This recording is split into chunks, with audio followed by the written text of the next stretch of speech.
go over a last word from Dr. Mills. We'll review last week, and then we will continue, all right, where we left off last week, and then get into the closing comments on ethical organizational cultures. And I'm not going to let myself be dissuaded. I've got some group work at the end.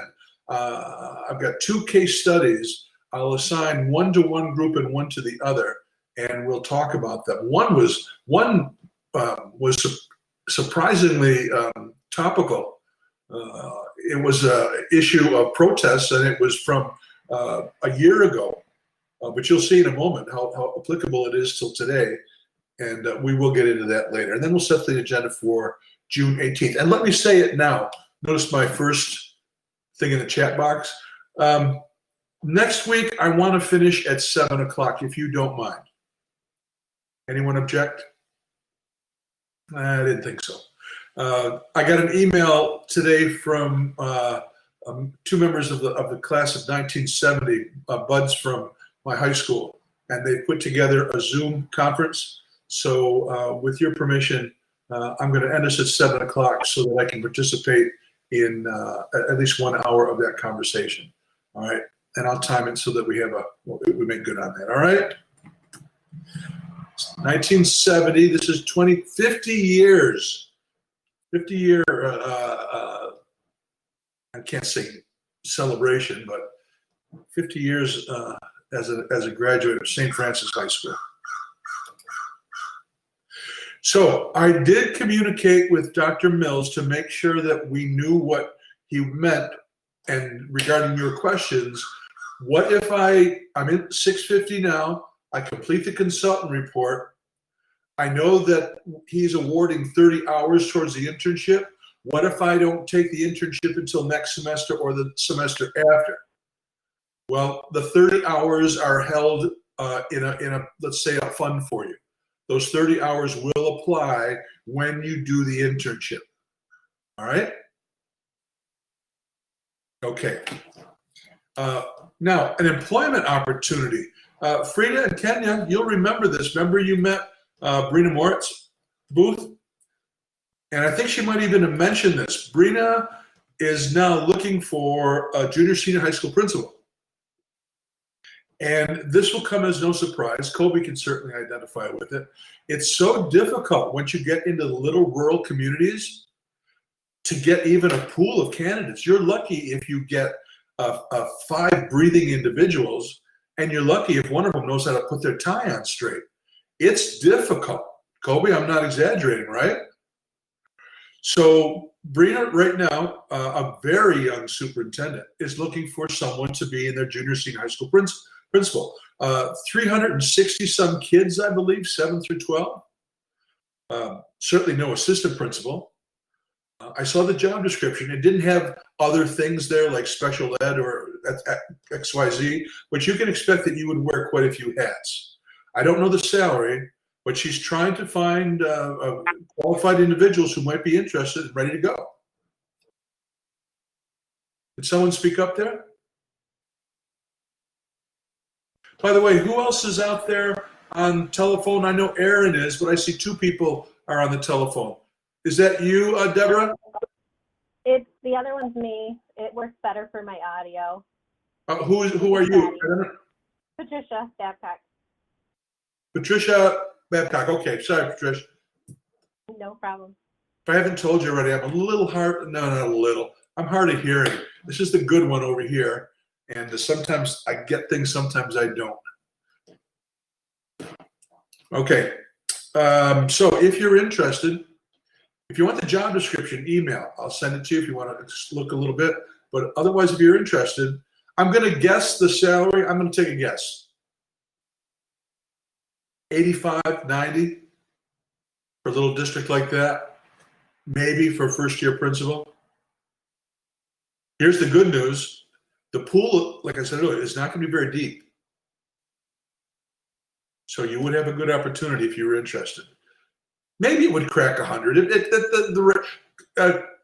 Kobe, you don't need to give me your salary, but in a little district like yours, could you crack 100 on your first job?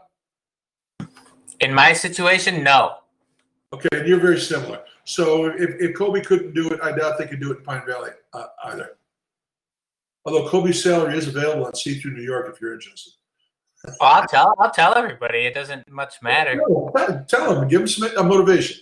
So, as a dean of students, I made $65,000 last year, and the way this was set up, my next, I guess, promotion was to be an assistant principal, but we had some things happen where somebody's now out of the picture, and that.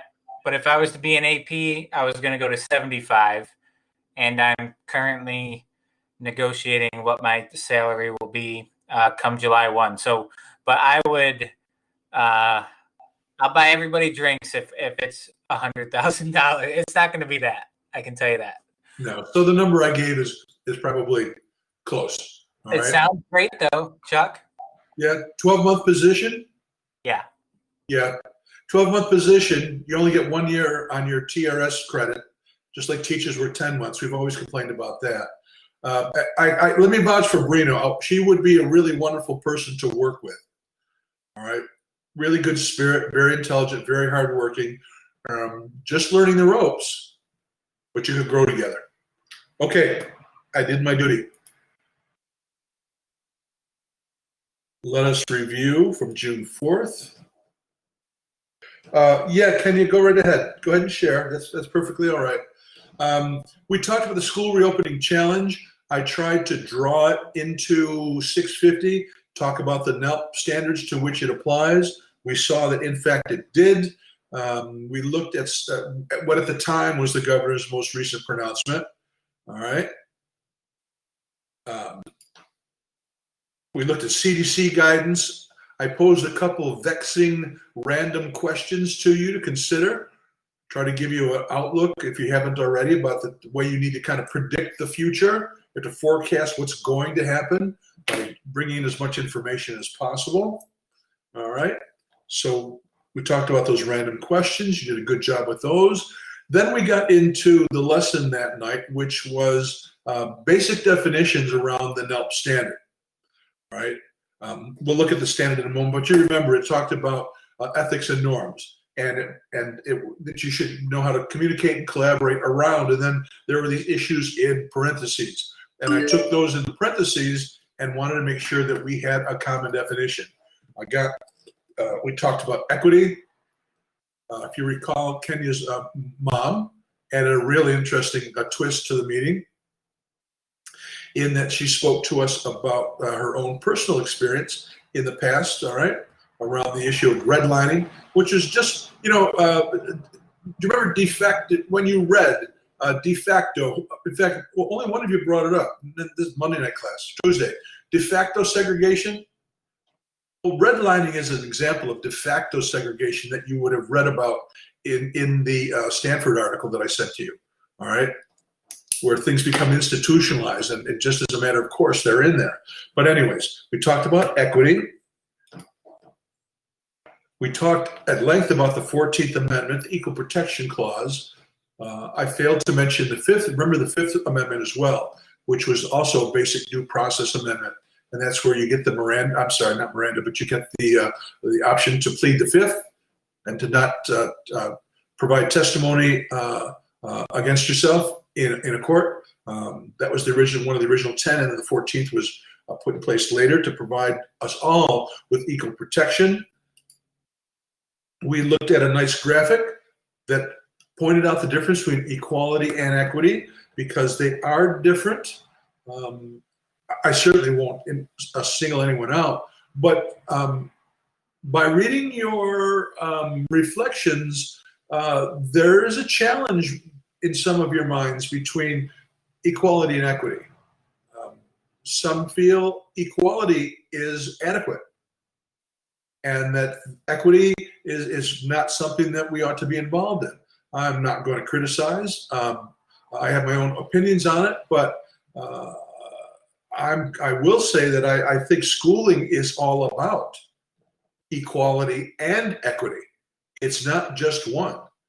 Certainly we have to provide equal opportunities, but we also have to recognize our role in providing an equitable playing field for our students as well. And we have to advocate for them, sometimes strongly, to the extent where you might even lose your job. Then we gave examples, all right? I'm not going to go over this again, but I am going to, that's where we ended. We didn't get very far last week, actually, spending so much time on the reopening stuff, but that's where we ended. And are there any questions about equity or equality or the Stanford article, which, remember, I want you to make sure that you read by next week, because we're going to get even more in-depth on this topic. All right, so please do remember that. Okay, I'll forge ahead then. Here's today's agenda. We're going to look at some landmark cases that were associated with the with equal protection clause, the 14th Amendment. We're going to talk about the NELP, the AASP Code of Ethics. I've looked at a couple of them. They tend to be more or less the same. We can get stuck in the weeds if we start looking at a whole bunch of them. All right. We're going to look at some case studies, some actual cases in the news, then some case studies which are prepared, and luckily I was able to access them on the web. All right. And then in some regards, in response to Kobe's earlier question, when I asked, is there anything you all want to learn about? Kobe talked about, in general, how can you convince people when you're always having turnover that you're a good guy and you want to do the right thing? How do you get the buy-in? Well, I think we can address that tonight. Some of it, Kobe, not all of it, some of it, when we talk about ethical, equitable, and effective districts, and you'll see in a moment. And I don't think we'll get this far, but if we do, ethics and norms, norming, forming, storming, and norming. I don't know how it goes. Anyways, norming is a matter of building a culture. What are the norms of behavior in your building, which speaks to culture. So I want to make sure that we address culture, how you assess it, how you promote it, and its importance to this whole issue of ethical behavior, right? Because they are all tied together. Remember, these are the standards to which we are directing our attention. Not only the collaboration, communication of professional dispositions and norms, but also how to model ethical behavior. All right. So these are, there's a website here that, let's see, the second link, I'm sorry, the first link that's in the chat box. We're going to take a look at these issues around the 14th Amendment, because I don't want you to fall under the assumption that when we talk about equity or equality, it's only a matter of education, because it speaks to school finance, desegregation, language equity, gender equity, disability. And I just want to take a real quick look at those to show you how the 14th Amendment plays itself out when cases are in front of the Supreme Court of the United States of America. So go to this site, and I'm going to do it with you, all right? Stanford Equality of Opportunity and Education, landmark U.S. cases. Now, there's a bunch of them here. Which ones did I want to draw your attention to? Okay, I didn't single any of them out. Let's take a look quickly.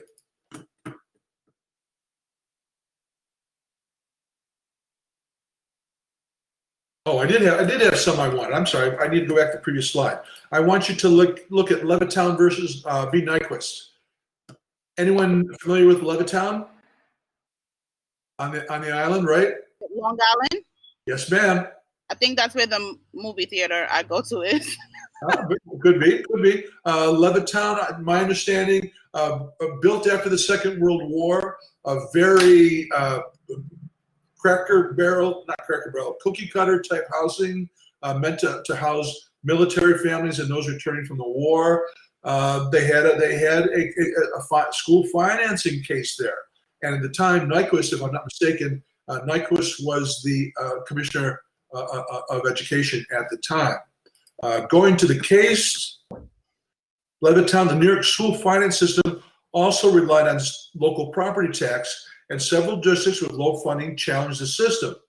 The New York Court of Appeals recognized inequality in the per pupil spending between districts, but concluded that the disparity was not great enough to jeopardize the constitutional rights to education.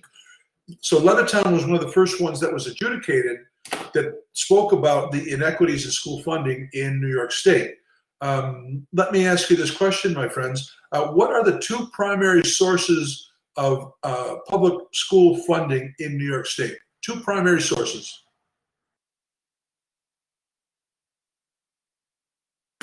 School taxes.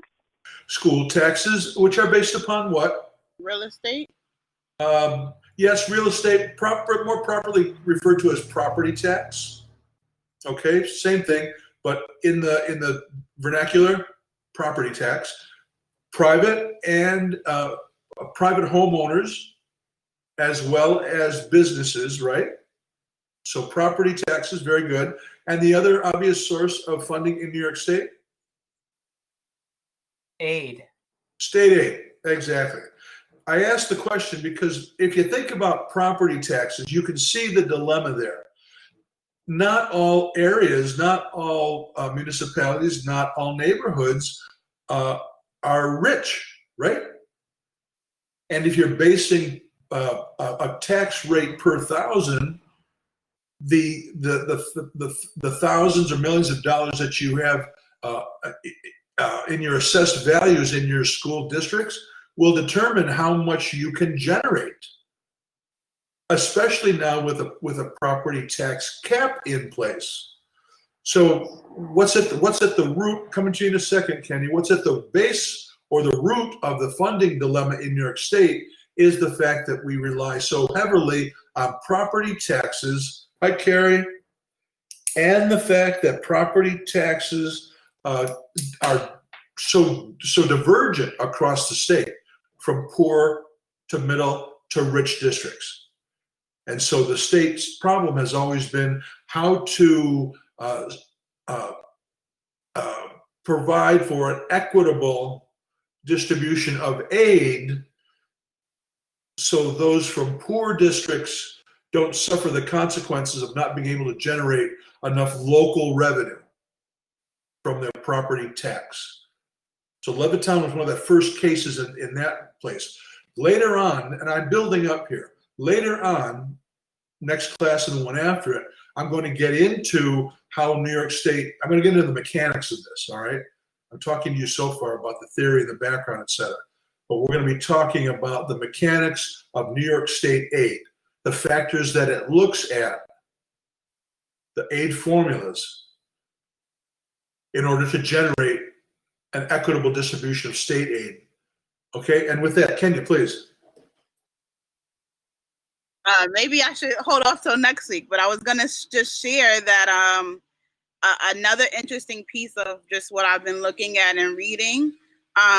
It doesn't take into consideration a property tax, doesn't take into consideration what's happening when families are renting. And so I don't know how they assume that there are a certain number of children that will come from said house, but especially in areas where you have several families, in one home, or even sharing rooms and several family members, children that have to be, that are going to the local schools, and how that plays in the funding is like a big mystery, right? Like no one really has that figured out from what I've been able to see.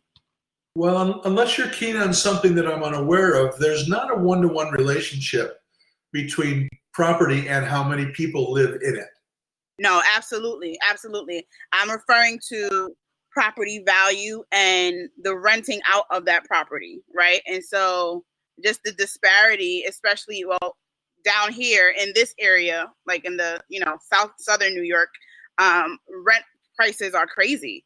And so families are, kind of packing it in as much as they can, to be honest, and rightfully so, to afford it. But that doesn't translate. That's what I'm saying. It doesn't translate to property taxes or how the homeowners are contributing, who may or may not even be around, right, are contributing to the schools. Yes, because you've got that right. The property, regardless of how many units in that property or how many humans in that property itself has an assessed value. And in our area, it would be the towns. In the cities, it would be the cities. They have an assessor and they assess the value. Now, that assessed value really is independent of the rent, to get back to Kenya's point.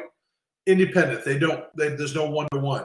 And it's also very true, we're getting into the 2 weeks from now, but that's okay. It's also very true that some townships assessors will undervalue property.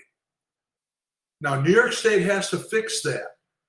So that's where there's such a thing as an equalization rate.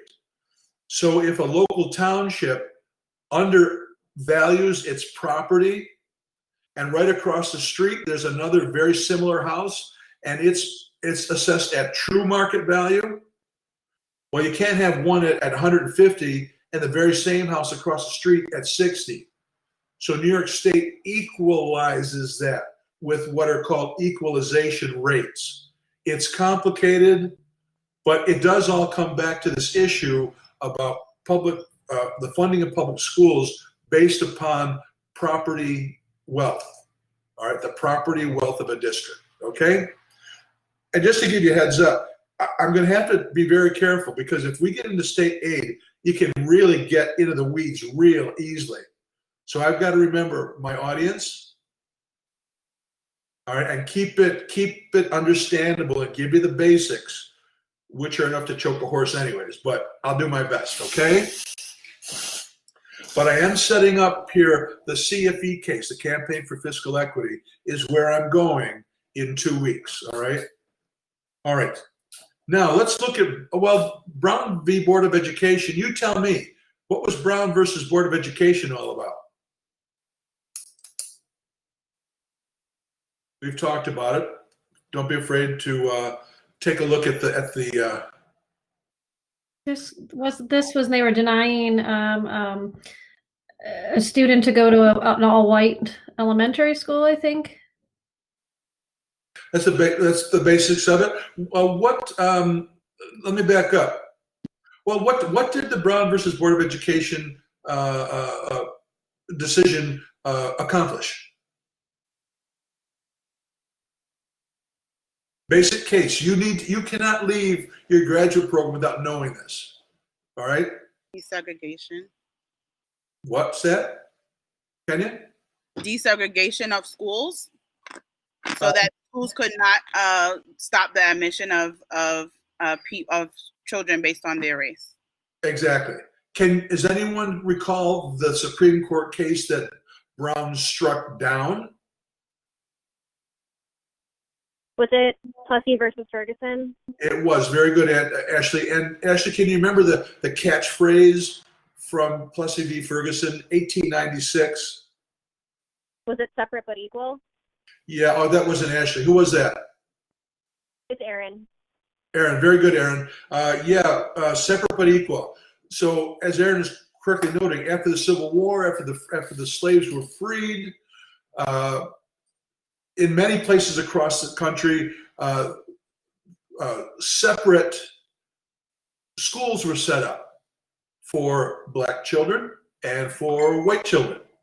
And in that Supreme Court case, as Aaron is correctly mentioning, they argued and won the case that it's okay, they can be separate because they're equal.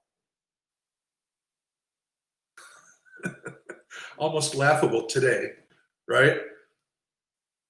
Almost laughable that it took to 1954 for that to be struck down, because they were not equal. They were never intended to be equal. They were argued to be equal, but they never were. And Brown v. Board of Education came around 1954. I was 2 years old to say, no, that's not it. Plessy v. Ferguson is unconstitutional.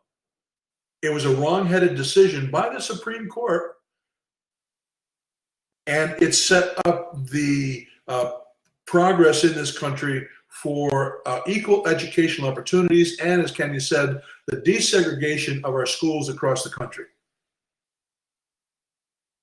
However, your experience tells you we aren't there yet either, right? We're not there yet. And well, okay, I get up on tangents, I'll never get through 650. All right, so that's another one. Brown v. Board of Education, very important one for you to have in your back pocket. This language equity case is interesting for a couple different reasons. Take a look at the brief on that, Plyler versus Doe.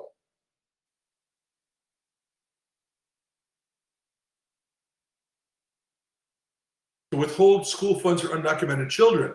The Supreme Court found that this law violated the 14th Amendment of these children because it discriminated against them on the basis of factors beyond their control, and because this discrimination could not be found to serve a large enough state interest. In other words, this is one of those cases, one of many, which decided that even undocumented children have a right to an education in this country.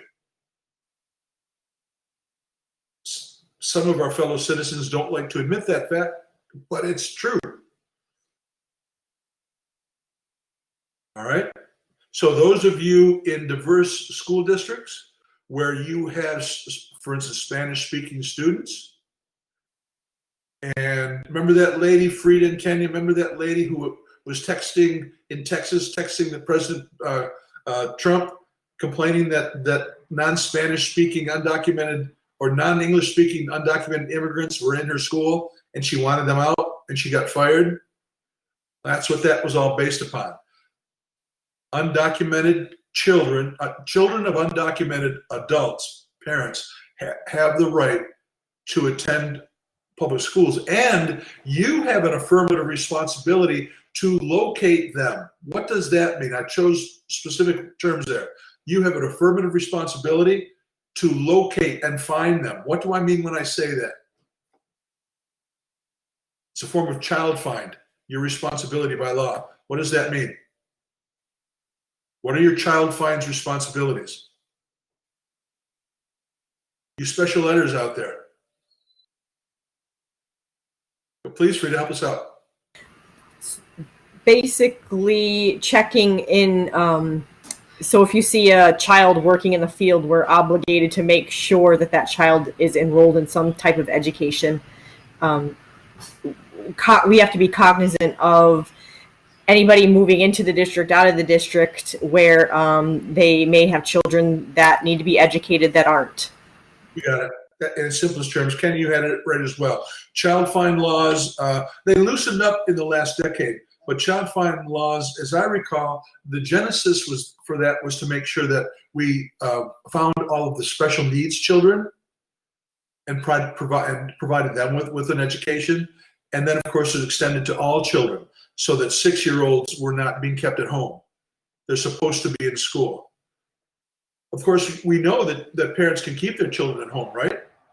Parents have the right to keep the children home. We talked about that last week. Of course they do, under the terms of Part 100 regulations for homeschooling. 100.11, I think. All right.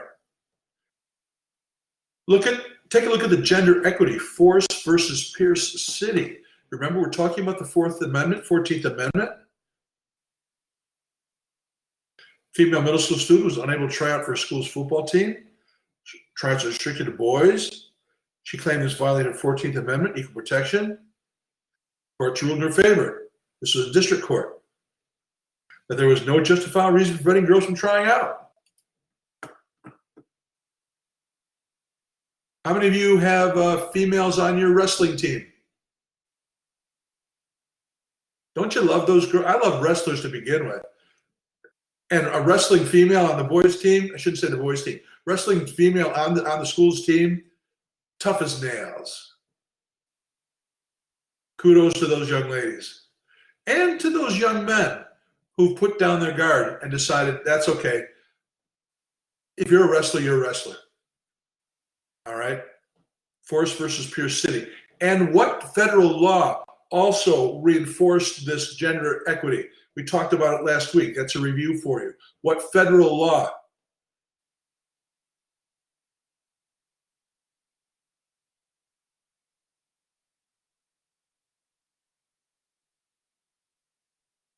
Thank you, Kobe. Title IX. All right, very good. Oh, look at Carrie coming up with her rah-rah. Being a state champs. Wrestlers, state champs, Carrie? No, our female wrestler. Look at that. The female wrestler's a state champ. What For weight? for the women. I mean, she was on the men's team, but for the women, she was the state champ. And what's her weight class? Oh, she's little. She's like one something, really little. Good for her. Good for her. Kobe, thank you. Title IX. The last one I want to look at is a disability case, and I'm pretty sure what I'm about to quote for you came from that. But even if it did, what I'm about to quote to you came from another civil rights case having to do with the 14th Amendment. Take a look at Park versus Commonwealth, Pennsylvania Association of Retarded Children. Oh, you know what, Aaron? I never did send you. I told you I was going to send you the agenda, and I never did. Oh, Hang that's on. okay. No, it's not. Hang on.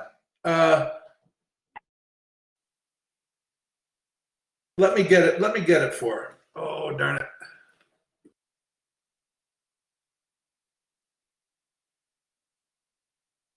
That's not what I want. I'm sorry, Aaron. I'll send it to you later, all right? No problem. So this disability case, Park versus Commonwealth, if you take a look at it, a Pennsylvania law applied public schools to deny admission to students with cognitive disabilities. The district court here in the case found the law unconstitutional and required the state to ensure the right to free education in children with disabilities. I think it was this case. If it's not, it's a similar case where a case upheld the discrimination against disabled students earlier. And it was, so it wasn't this case, because this case guaranteed it. A previous case denied access to disabled students on the grounds that they were disruptive and because they drooled and made others in the class uncomfortable. That came from the court, the testimony in the court, in the case. So that's, well, frankly, that's a long distance that we've had to come in those days, all right? So this is, I go through this litany just to make it clear how important this 14th Amendment is to you know, pretty much everything that we do. And we're not done.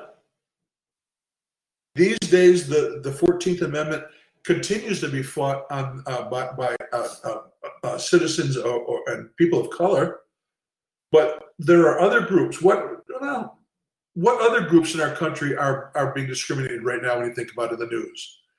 LGBTQ individuals. In the private business sector, a married couple, same gender, same sex couples. All right, a case that went to the Supreme Court about two men who were working for a company. They went to a gay baseball game, I think it was. Somebody outed them, and they got fired.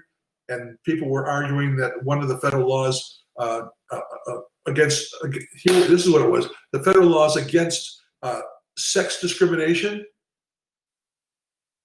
One party argued that this was not sex discrimination based upon the people that you have in your bed and the ones that you marry. That's not sex discrimination. So I don't know. Frankly, I've lost track of the case. My point is that the 14th Amendment and these cases continue to make it in front of the Supreme Court. All right, which is why the disposition and the leanings of the justices matter. And that's why there's such a hubbubaloo when Obama was, when the Senate would not hear Obama's recommendation for Garland. Remember that? That was just 4 years ago. And why many on the center to left are upset with the appointments to the Supreme Court, like Kavanaugh. All right? Because these things matter. These things matter. Okay. Any questions? Hang on. Hello. Hi, Deb. Oh, I'm not surprised. I didn't send any invitations. Geez, Deb, I'm sending them right now. Hang on. Bye. Yeah, I'll send you email. I have too many things going. 3-minute break. I have to send invitations to everyone. Darn it all. Take a break.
Sorry, ladies, I got so many between this class and issues with the SUNY class and canceling Tuesdays. I need a secretary, Ashley. I'm incapable of doing it myself. Hey, I was early last week, and this week I'm looking up all the cases, not even realizing I'm not logged in. And I'm chatting with a parent the whole time, so I apologize.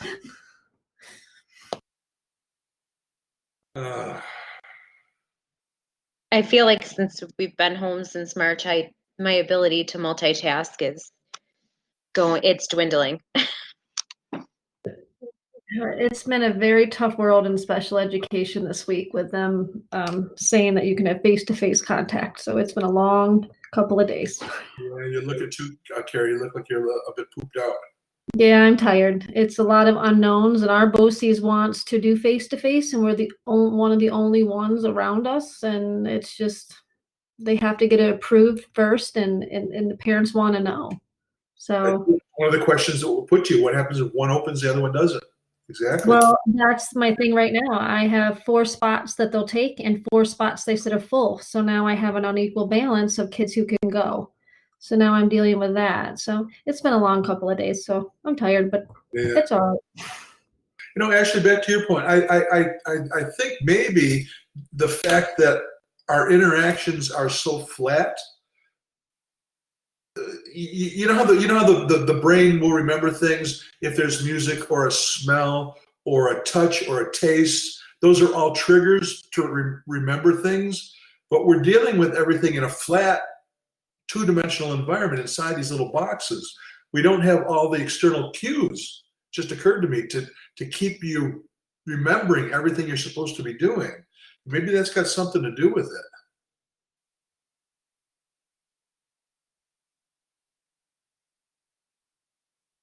Hello, Nicholas. I'm glad you could join us.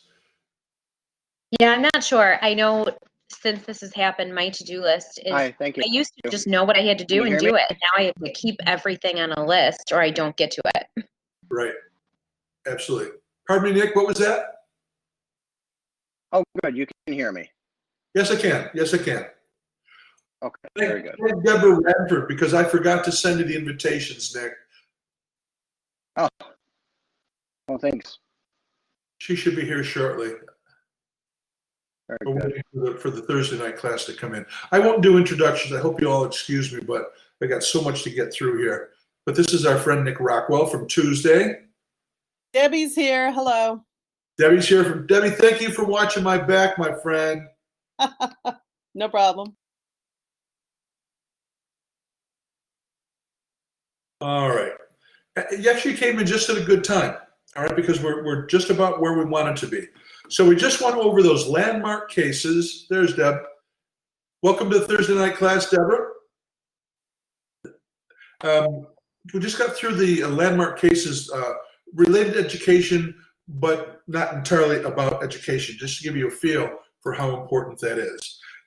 I want to get through these relatively quickly. All right. Remember, we're talking about the NELP standard. We're talking about those issues in the parentheses. We want to make sure we have a common definition. Fairness, fair or impartial treatment. It's important that in your ethical bookcase or grab bag. Hi, Nicole. Glad you could join us. That fairness is important. Examples from our experience: is there a fair and impartial implementation of the code of conduct? Or does Kobe Hahn, as the dean of students, does he have a record of giving breaks to all the smart girls and any of the boys who happen to cross the path?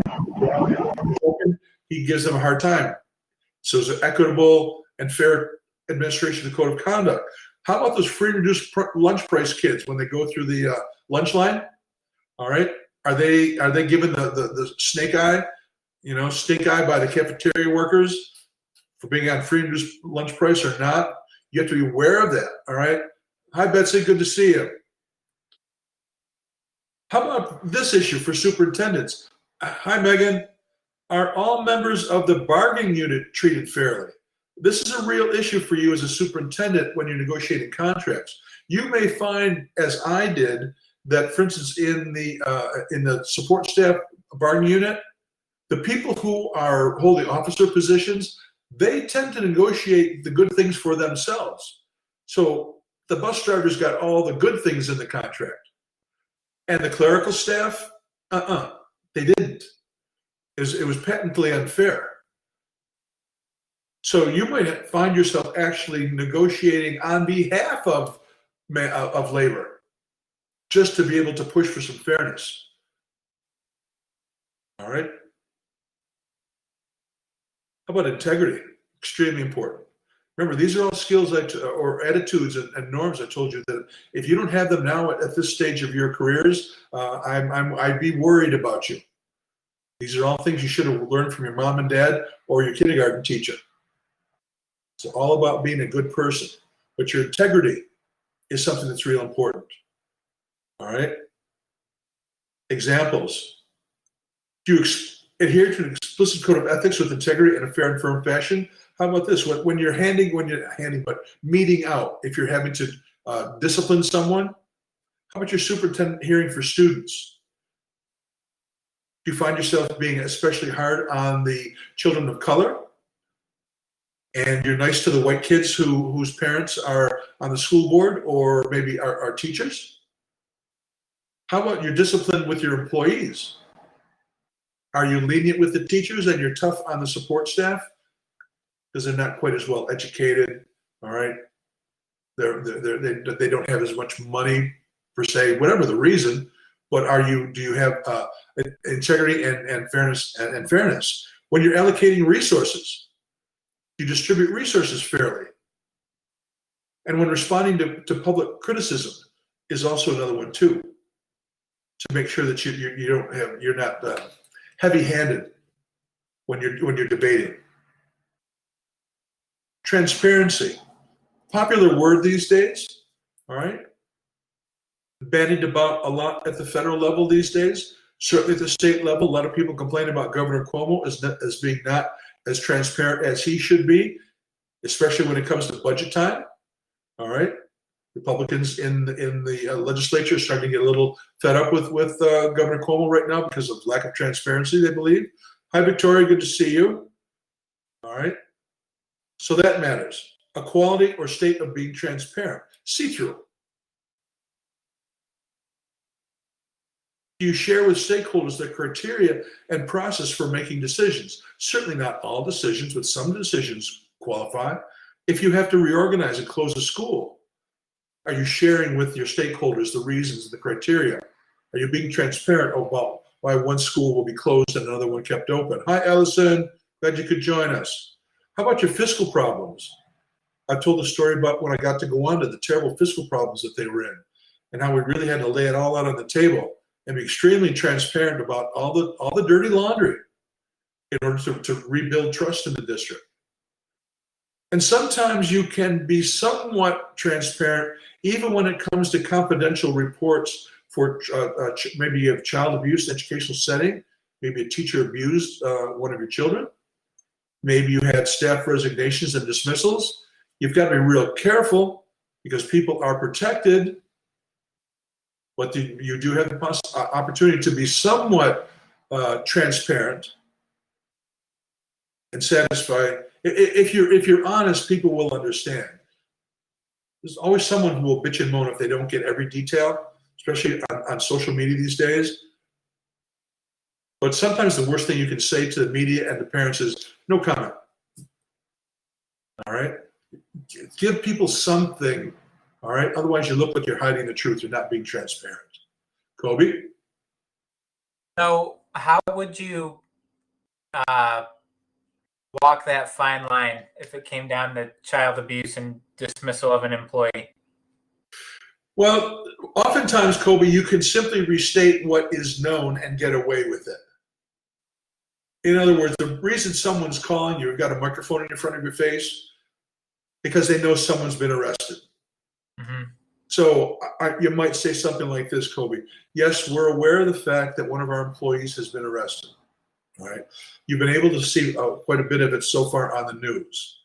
All right. Simply want you to know that we were the ones who reported the case, for instance. We're in constant contact with the law enforcement.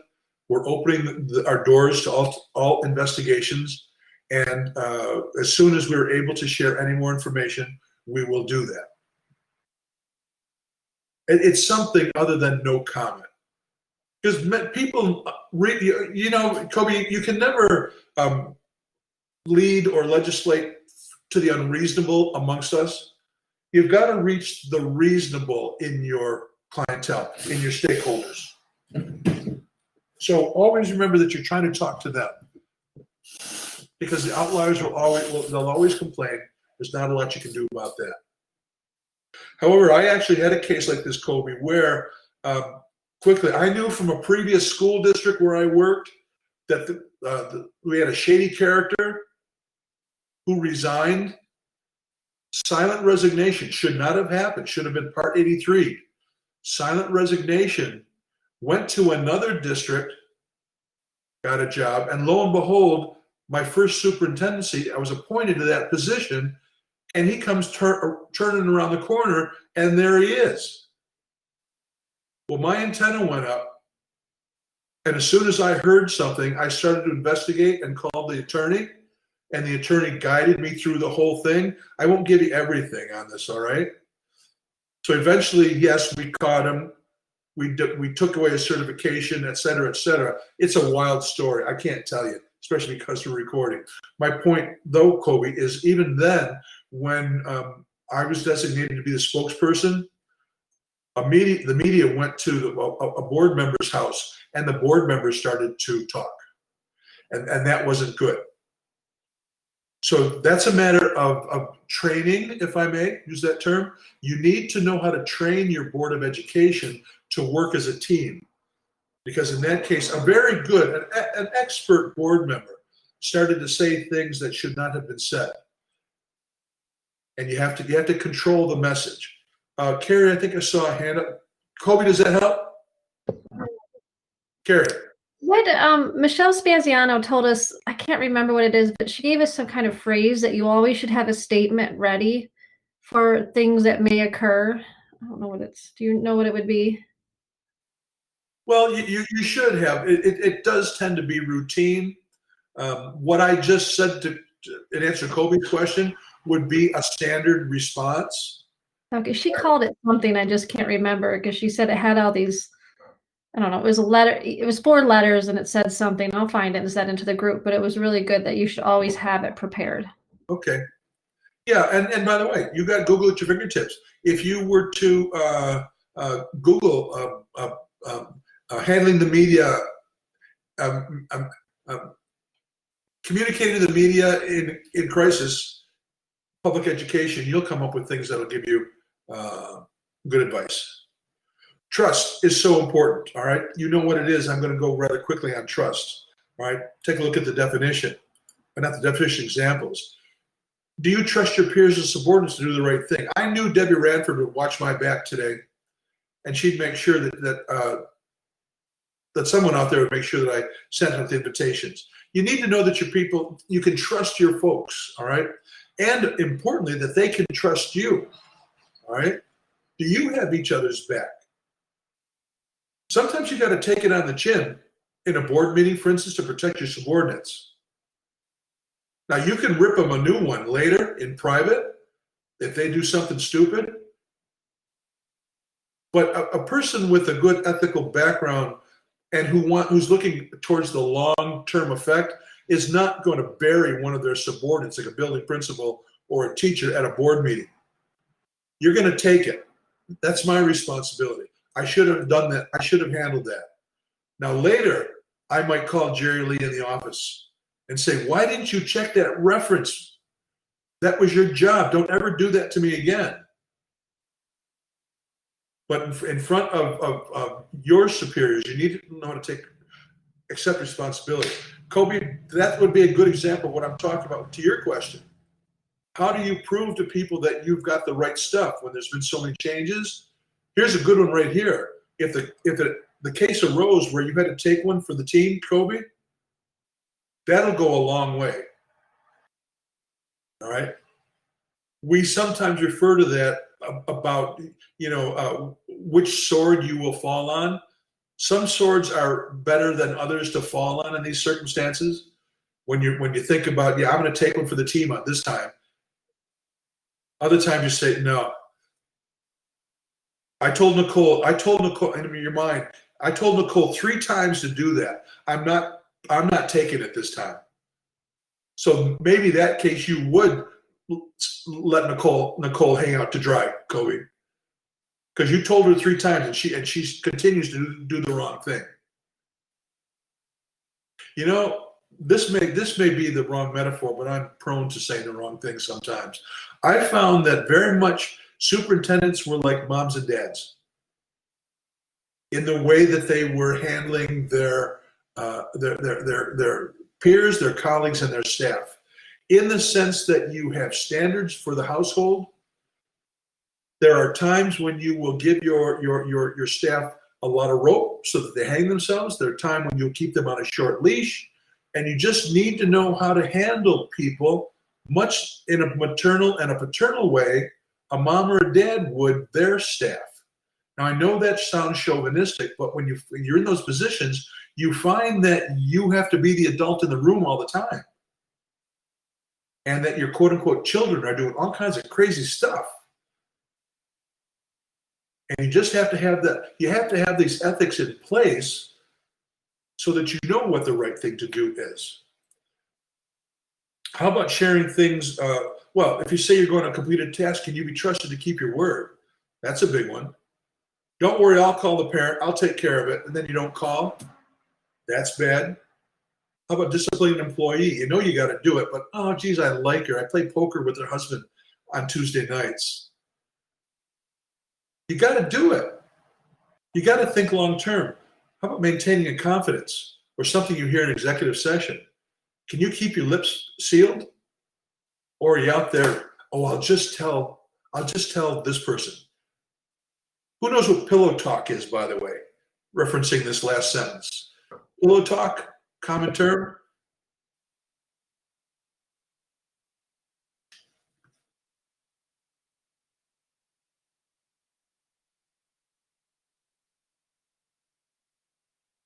Well, pillow talk is simply that when you go to bed at night, you lean over to your spouse and you tell them all the secrets that happen on the job. Pillow talk is simply that when you lean over to your spouse and you tell them all the secrets that happen on the job. I'm hearing myself on some delay. That's no good. Who's got me? Somebody needs to mute their audio. Thank you. Yeah, that's pillow talk, and that's a good way to get yourself in trouble. I would recommend don't even tell your spouse the confidential stuff. I would go that far. That's not an indictment of my wife, Marcia. I just think that some of this stuff is so worrisome that if you don't practice that discipline, Nicole, I do too, but he's usually sleeping. Yeah, you can't trust him, Nicole. Simply can't trust him. What's that one? LMBO. Laughing. Oh, I got it. All right. This is a matter of trust. Collaborate. Again, I'm going to go kind of quickly here. You know what collaboration is.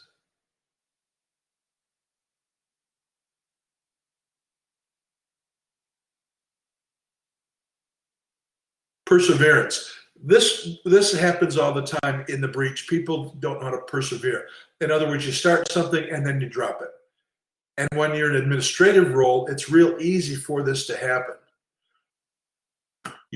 Because you're distracted, you're pulled in so many different directions.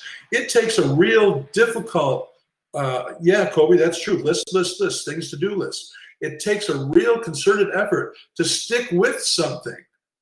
Do you persist with your problem-solving efforts, or do you lose interest and lack motivation to continue? When group dynamics break down, do you find fault and quit, or do you make a dedicated effort to reconstitute the group? That's called leadership. Are you one of the first ones in and last ones out, or the opposite? All right? Are you able to cheerlead and motivate the group to stick with it? Perseverance. Call a committee meeting, get everybody together, get everybody jacked up, ready to go. Okay, rah, rah, rah, let's do it. And then committee's never called together. No one issues any minutes. No one's held accountable. Everything tends to just kind of drift away. Sometimes you should put things to bed. In other words, end projects. I remember staging a mock funeral for a project. We made a little coffin and we had candles, and my secretary and I sang a dirge song. We literally just put something to bed. That's enough. We've done all we can. Good night. Goodbye. In Pioneer, which was a district fond of grasping onto every shiny thing, by the time I got there as an interim, they had like 12 different plates in the air, balls in the air, trying to get things done. I got the principals together and said, this is too much. Let's go over all of your initiatives. Those that are good and have energy, we'll keep. Those that don't, we're getting rid of them. The principals loved that. We didn't get rid of everything, but we kept only the things that still had energy. You can't just keep everything going. You're right, Tricia. Everything that you can. Send things out in writing. My 631 class knows how important that is based upon my teaching, Patricia. And in fact, I recall Kenya saying something like that last week. If it's not on paper, it didn't happen. Yeah, minutes, an agenda at the beginning of a meeting, Patricia, is extremely important. And the minutes of the meeting at the end are extremely important. They are our roadmaps to future action. Otherwise, things just get lost in all the hubbub. Good point, Patty. Reflection. Well, we've talked about this in perspective of this class. Lifelong learning, another easily explainable ethical norm.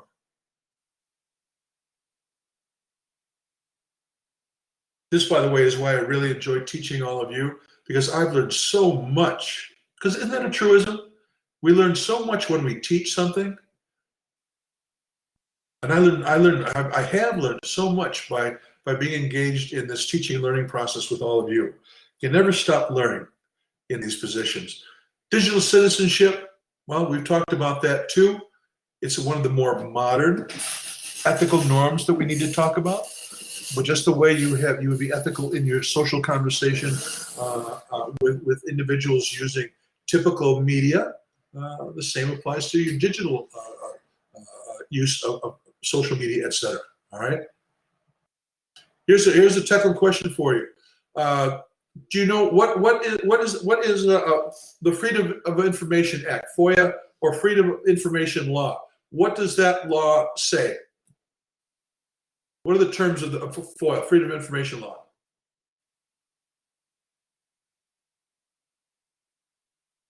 Common terminology.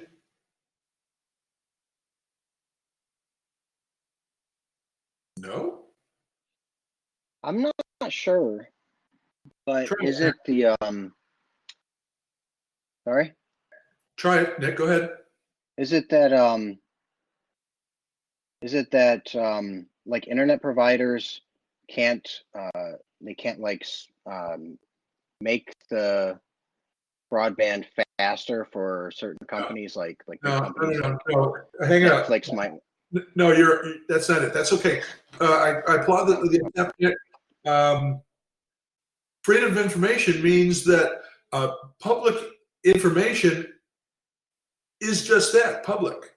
And that institutions like schools, governments, municipalities cannot hide public information from the public. And there's a whole process for requesting information, freedom of information. All right. Some information can be withheld, like you can't foil, it's called foiling. You can't foil Nicole's personnel folder. All right. But you could foil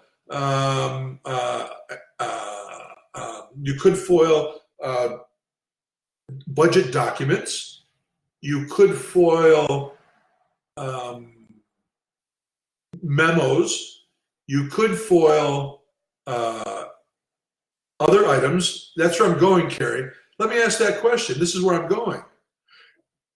If you have a school email account and you use it to communicate with school staff and anybody, your grandma, your father, your son, is that business email foilable? Can it be foiled? Yeah, Carrie's right. Yeah. It can, because it's not yours. Thank you, Deb.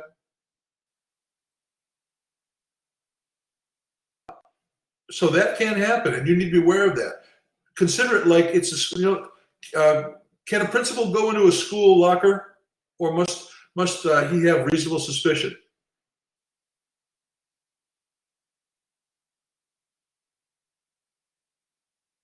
People are typing. Let's see what you're saying. Can a principal go into a school locker? Yep, you're right, Allison. Reasonable suspicion will suffice. No, actually, not even reasonable suspicion. No, sorry, Allison. No. The point was, Allison, it's not the student's locker.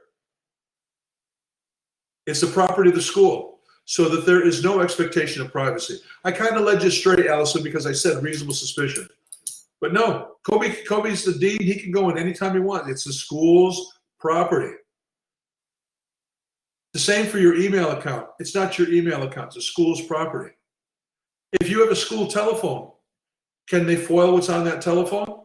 Yeah, they can.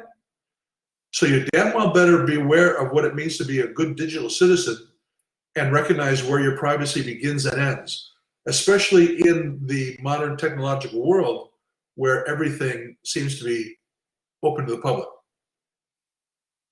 All right?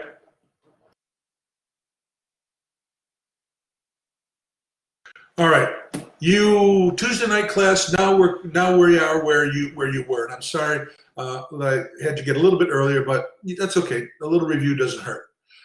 And by the way, when I asked the FOIL question, you helped to remind me of the stage that you are at in your careers and why it's important to make sure that I define terms and check for understanding and not make any assumptions. That's okay, Jerry.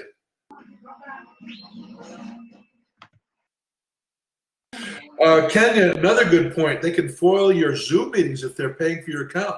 Yeah, because it's literally not it's not private. All right. I know that these recordings are not private.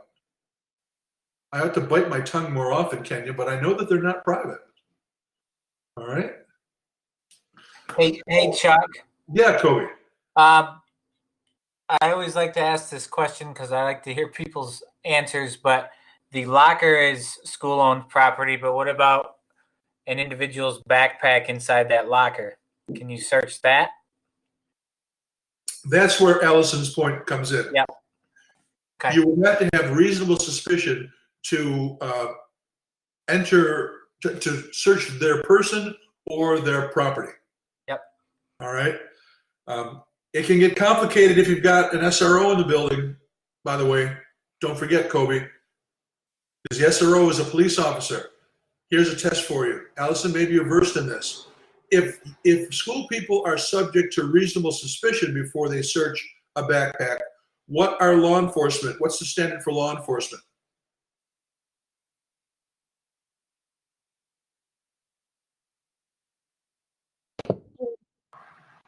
I would think reasonable suspicion.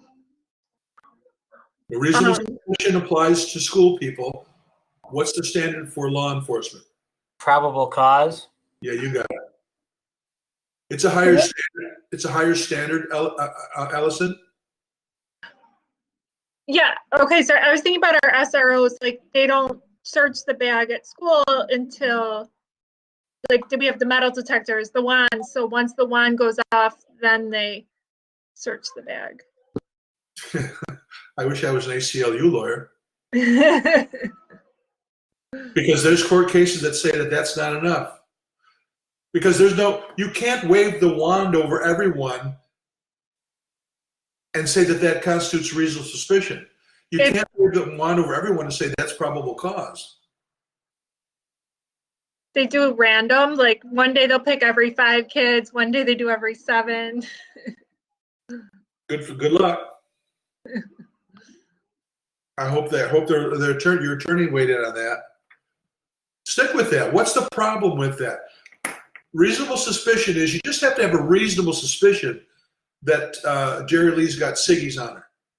She walks by you, you can smell her. She just came from her car. I can smell you, Jerry Lee. I have reasonable suspicion.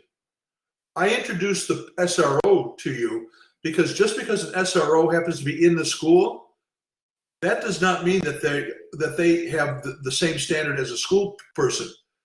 They're still law enforcement, and they still are subject to probable cause, and probable cause is a higher standard.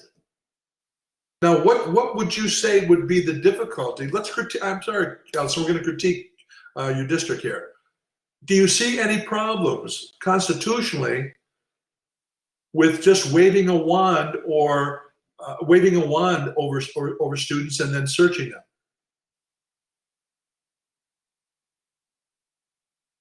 There's no probable cause to do so. Is this for guns, Allison? Weapons? I think that would probably be different, Allison, because of the public safety aspect to it. All right, so I'm glad I asked. I'll back off that, Allison.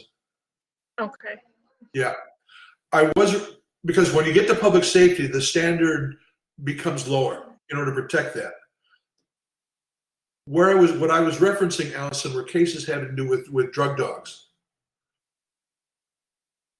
All right, and how that can be problematic, where you put all the students in the room and then you walk down the lockers and they smell, and then you open up the locker, and then you go into the handbag. That's problematic.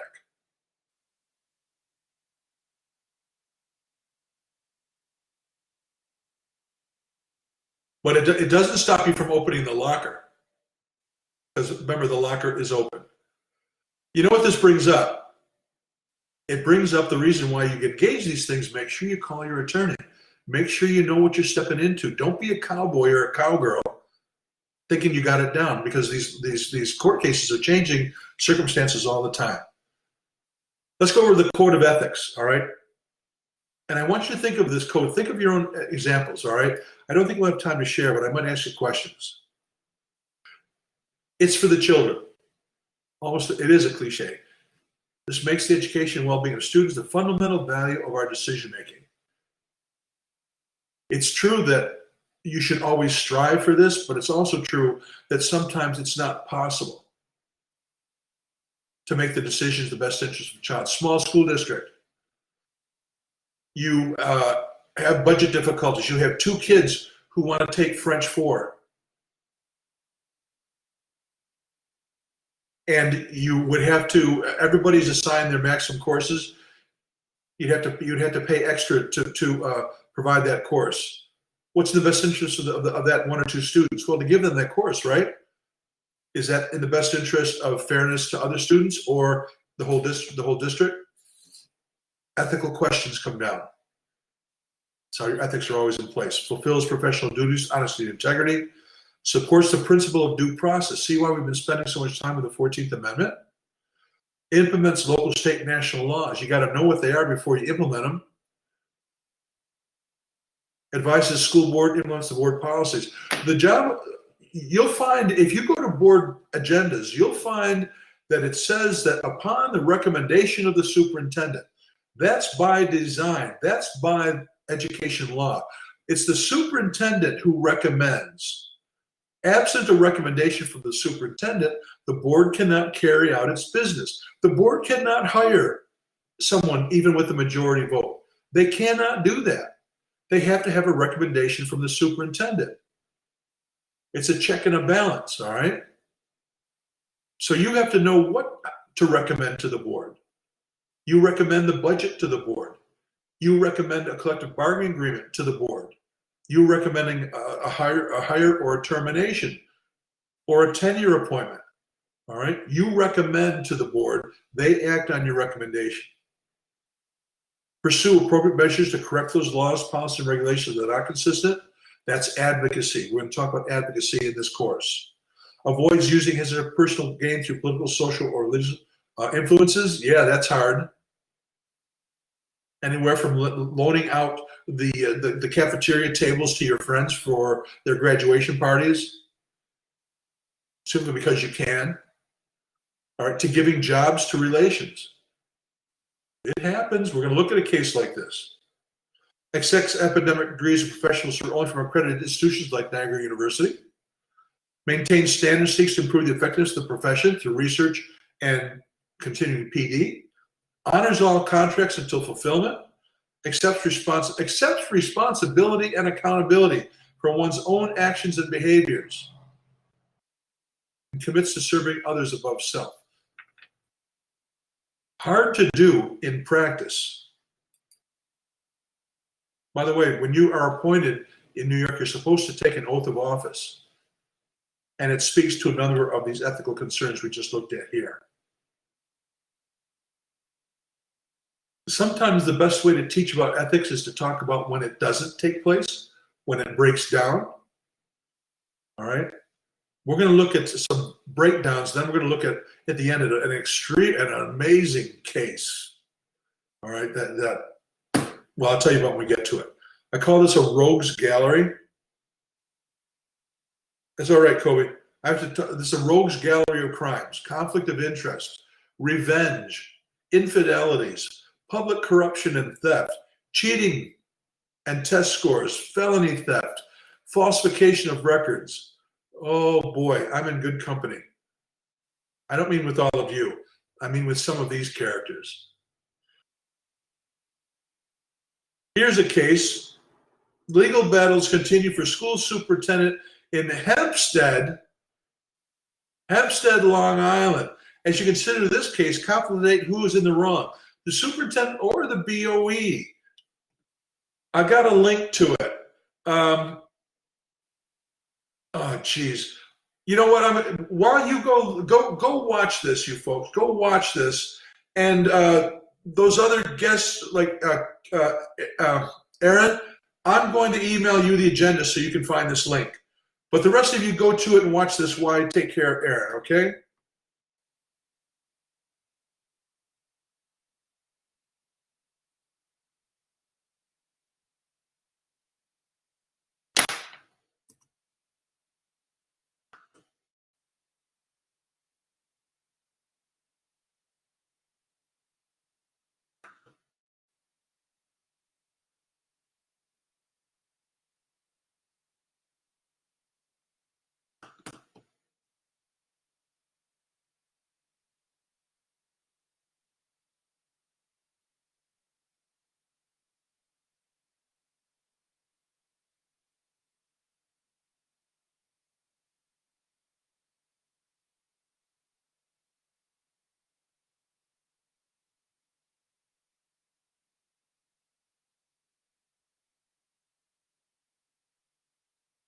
Okay, Aaron, I sent it to your StarPoint address, okay?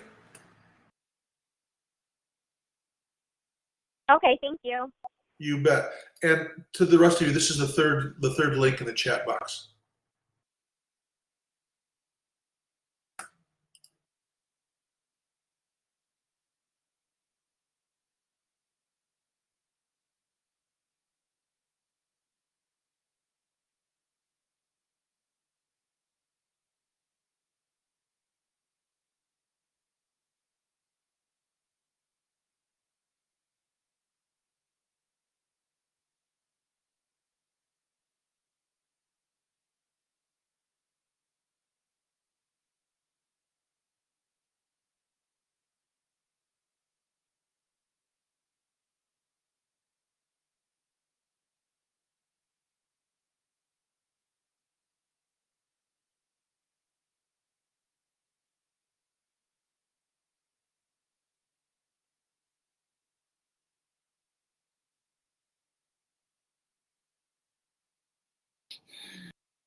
Did you get through it?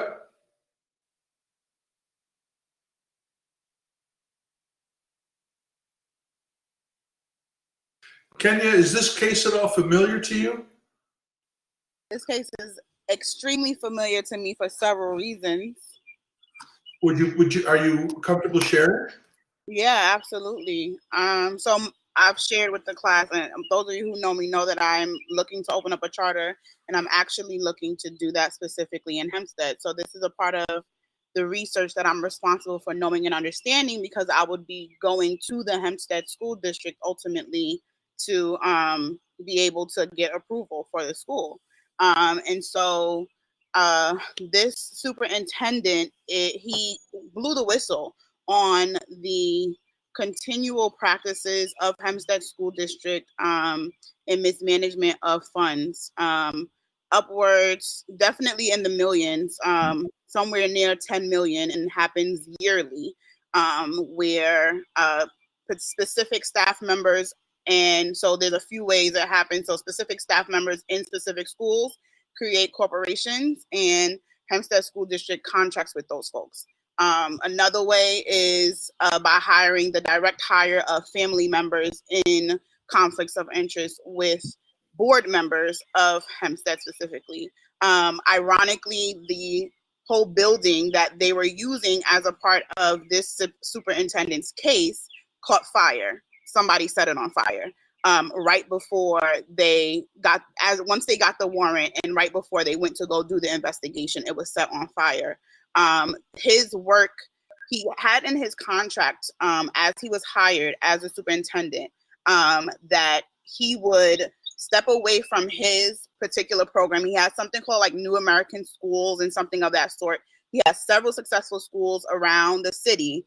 The district's argument was that they were not urban schools, and because he contracted with those, because his contract laid in there that they would hire his corporation and him to come and reform this district, several of the board members took issue with it and accused him of doing basically all the things that they were already doing themselves, trying to say that, he hired them to pocket his money. So his argument has been, I was upfront from the beginning. It's written in my contract that you guys approved. That means somebody didn't read it or someone wasn't paying attention. And now, why are you guys trying to fire me? And so one of the other issues that they had a big problem with was that he hired 4 master teachers. And these master teachers were responsible for teaching and coaching other teachers, which just gave them, bad blood. And they felt like, the teachers weren't being supported. He was doing a lot of work as far as turnaround and data-driven instruction. It's also super important to me because there's a documentary that I'm going to just drop in here for when you guys are interested, about the 37% graduation rate in Hempstead, which is why he was called in to begin with. And in fact, one of the principals that he had hired is actually my current superintendent for the school that I work at right now. And so I'm connected to it in a lot of ways, but it's ultimately they were able to fire him off the basis of he did not do the swear-in that superintendents are required to do. So it was off of a technicality, and it happened pretty far into like about January-ish. And then they put him on suspension. He's still continuing to get paid. And I think that his ultimate goal is to either get compensated more or, for these damages and for scarring his name, his corporation. He left his corporation to take this on, and then to get justice, because it's really the district that isn't doing what they're supposed to be doing with the funds that they're getting, the public funding. Wow, I'm glad you have that background. By the way, let me just latch on to something Kenya said. Do you notice that she said that the grounds for dismissal, that one of the easier grounds was that he did not, they did not administer, nor did he sign or take the oath of office? That's legit. That's legitimate. I've known attorneys to do that when they're looking for an easy way, not an illegal, but an easy way. They will ask, well, did he take the oath of office? Because you can get rid of people based on that fact alone. You shared something that I wasn't quite aware of. It really sounds sticky, Kenya. So the school board was involved in some nefarious allegations about insider doings, hiring people and giving favors. But you're saying also that in the superintendent's contract, they agreed that they would hire his company? Yeah, so it was one of the conditions, one of the terms for school turnaround, and the state was involved in him being directed toward Hempstead School District to turn it around. So it was a mixture of appointing and holding them responsible. So most recently, just in December, one of the assemblywomen fought to have the Hempstead School District monitored by a state-appointed person that attends all the board meetings at this point because of what they did with them firing this superintendent, and ultimately the common knowledge really that everybody knows, but too many people are involved. It would truly incriminate pretty much the entire board as well as many of the staff members at these schools. It's a very small, Hempstead is a very small district, and predominant. It was predominantly African American, and now it's moving more towards being predominantly Hispanic. And so it would implicate so many people, but they're not interested in fixing that at this point. At this point, they're interested in increasing their scores and their graduation rates, which horrifically has been at 37% and lower in several years. And now they just reached 63%, I believe, but the accusation as well is that the numbers are doctored. And they have been doctoring even 30% number. So it kind of gets worse and worse and worse. They want to stay in their own bubble and kind of do their own thing, and they hate charters. All right. Yeah. This is when you do your homework, when you're looking around whether or not you want to apply to school districts or not, this would be an example of the type of work you would do. You would Google your school district and see what starts to come up. Because I'm recognizing a rat's nest of problems in Hempstead, if you haven't already. Tell me this, Kenny, let the others answer. What problems do you see, either ethically, legally, or practically, with having this third-party organization, their employment, their contract being embedded in the superintendent's contract? See any problems with that, either legal, ethical, or practical? Frida, what do you think? The first thing I think of is a conflict of interest. So on an ethical, even if it's not illegal, you got an ethical issue, don't you, Frida? Yeah, conflict of interest. How about from a practical perspective? I also see a practical dilemma with that. Put your lawyer hat on. So if I'm the school board and I'm interested in the continuity of programming, continuity of initiatives, continuity of instruction, et cetera, predictability. If you get rid of this superintendent, what does that mean about this third-party company? Are they gone too? What if the superintendent stays for 3 months and decides to leave or gets fired? Is that other company gone too? You just hooked up the two things. Did you put out an RFP, a request for proposals, to try to find an independent educational management organization that you could hire to improve your school? No, it doesn't sound like they did. We get the superintendent, he wanted this, and it's all tidy in here, it's all tied up, and we're good to go. There's a big lapse of ethics up and down the chain, unfortunately, in Hempstead, it sounds, Kenyon. Is it any better now? No, it's continually worse. In fact, 2 of the board members were recently caught up in legal allegations as well, remotely related, and they were reinstated, like fighting for their seats. And actually, it has been escalated to the Supreme Court as of March of this year. It's really a good documentary. If you want to get your brains going about how you would handle things and, even about school reform and true change, you guys should really check out that YouTube clip that I dropped. It's on the CBS2 website as well. But it it's truly perspective changing when you think about all you're going to be up against, and all you need to really be aware of, even before accepting a superintendent position, Right. because you do not know what you're walking into. And this man walked into this. He Very completely good. walked into a hot mess. Thanks, Kenya. Thanks for that. That's good. I had a thought, but I'm gonna go on. Let me ask you this question: is it ethical and legal for a school board member to cast a vote in favor of hiring a relative? Is it ethical and legal?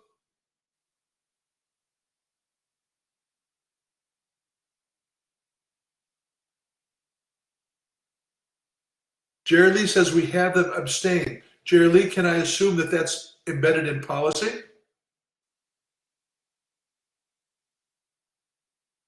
Yeah, we have a nepotism policy All right. that addresses it. And that's helping to answer the question, because it's legal. You can vote for a relation. You can vote for your wife, your husband, or et cetera, your daughter. The question comes up whether it's ethical. Now, Jerry Lee and Gowanda, we didn't have a board policy, but the board members had a norm amongst themselves that they would always abstain. All right, so you can see the different gradations. So something can be legal, but not ethical. Case in point, Poughkeepsie school board and superintendent face off. Notice the theme here: superintendents and school boards facing off. You can read this as well as I can. Go ahead.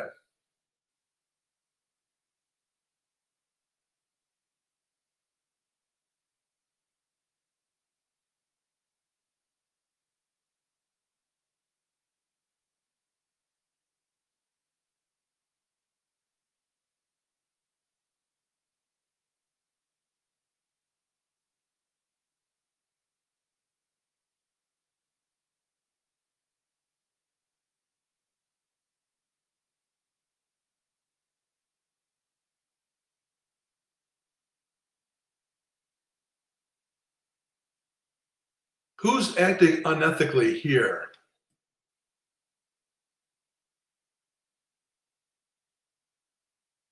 Who's acting unethically in the Poughkeepsie case?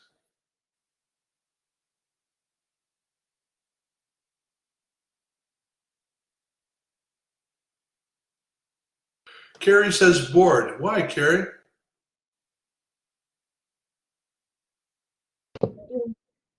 Well, you just mentioned before that the superintendent makes recommendations and things, and this wasn't the superintendent's recommendation. It was just the result of the board and two teachers.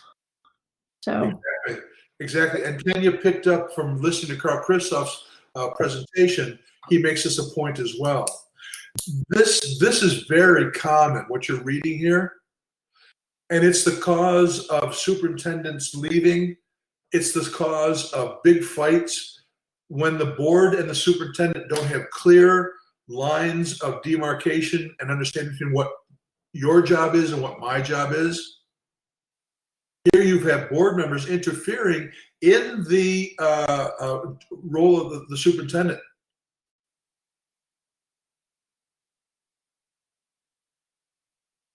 Because the board placed a moratorium on involuntary teacher and administrative transfers, all right, which means it was not in the contract, so they must have taken board action, but then separately told teachers to not follow her directives. That's dirty pool. That happens all the time, I'm sorry to say. To its credit, the New York State School Boards Association and local school boards associations try to train boards not to do these things, but it's a consistent problem all across the state. Yeah, Carrie, stay in your lane. Good way to put it. Professor Rinaldi, what do you think is the motive behind the boards getting involved like in these manners? A couple of things in my experience I've noticed. First of all, it can be simple ignorance. All right. You don't have to have much more beyond, you don't have to have anything beyond high school diploma to be a board member. So board members get on for all different types of reasons: to serve their community, all right, to disrupt. They have agendas, all right, and some are just small, nasty people. So in this particular case, it sounds to me like we're talking about small, nasty people. And they're on boards, absolutely. And they're vindictive. They can be vindictive. Most board members are good people. The ones I've known have been very good people. But I've known some very terrible individuals who've been, in my opinion, have been on boards. So it could be experience, it could be just ignorance, it could be mean-spirited, small behavior. In this case, maybe they wanted to get the superintendent. They wanted to undermine her. That's what it looks like to me. They wanted to be friends with the teachers, favoritism, and they wanted to undermine the superintendent to make the superintendent's life miserable. I've had board members make my life miserable on purpose.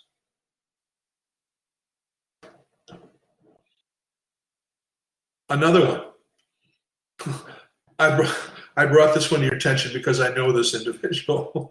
This individual was an interim in Gowanda when I was appointed in 2002. And it's the strangest thing because I really had a lot of respect for him. This is in the newspaper. I'm not telling tales. Jordan Elbridge interim superintendent Larry Zacher and Paula Van Minos. Look at what happened to them. It just points out to how smart, brilliant man, really knew his job. Look at what he did.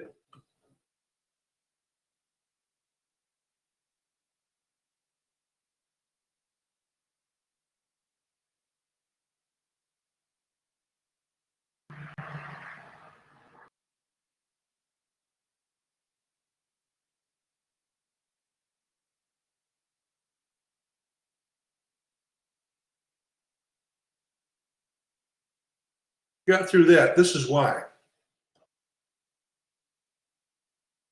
Thumbs up, Jerry Lee. Did you make it through? Okay. Here's what went on.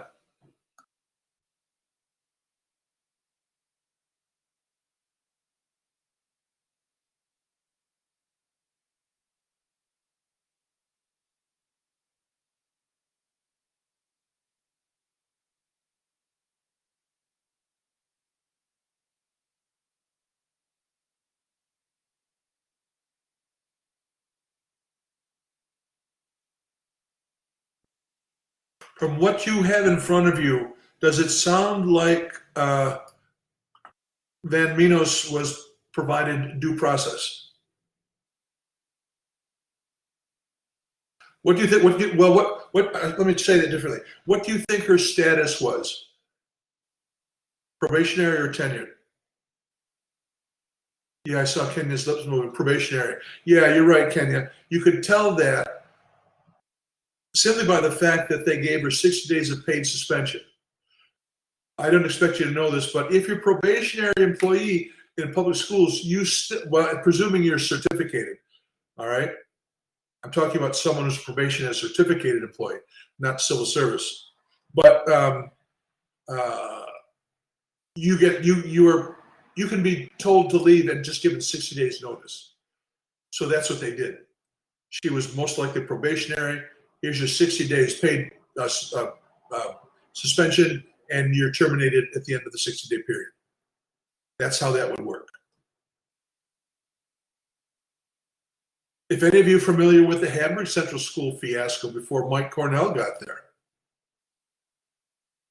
that finally ended up that the superintendent backed up into a telephone pole after a night of drinking with his associate in Hamburg schools. He had blamed it on someone else, but eventually that came out. He put the district through like 18 months of hell before he backed his car up in the telephone pole and finally admitted that he had been drinking and having an affair. Credit to Dr. Mike Cornell for fixing that up.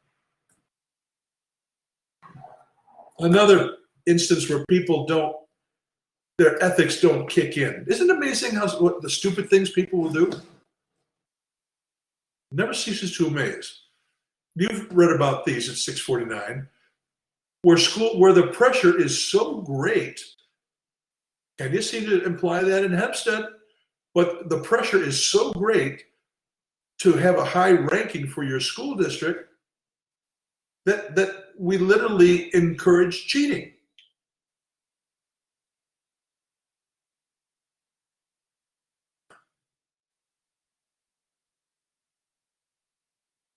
One could say it was predictable when high stakes testing went into effect. One could say it was predictable when Business First magazines and others like it across the state rank public schools. And then when people make real estate decisions about where they're going to live based upon the qualities of the schools in those districts. Do you know that some contracts actually have performance clauses in them that you will improve the graduation rate from 86% to 96%?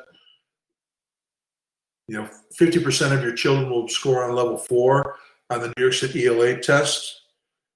And you're right, Zillow, of course, a real estate company, they link you to these rankings. They rank the schools and link you to them because so much is at stake. We're a big business. All right?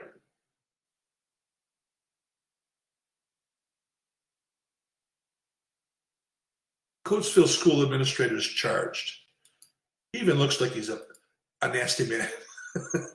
Sometimes the physiognomy goes along with the offense. Read this. A texting scandal. Digital citizenship. I dare say it was probably more of a sexting scandal. What is it?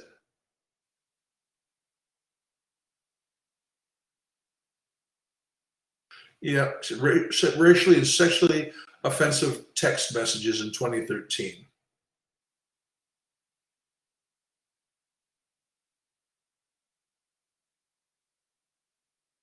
Illegal use of school funds. Yeah, nothing like putting it on paper, like Patty. We talked about that earlier. I'm going to be bad, and I'm going to memorialize it, put it down on paper so someone can find it. Ay. Use it as a personal piggy bank.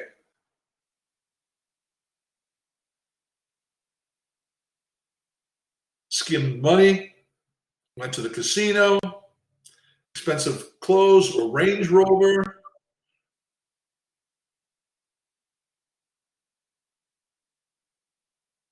I got another one for you.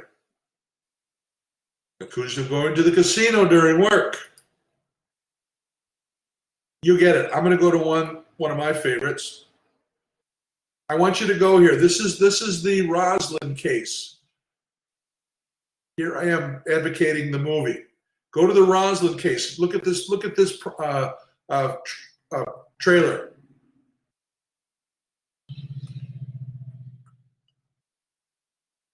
This one had far-reaching consequences. Please join me in welcoming.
You're muted, Professor Rinaldi.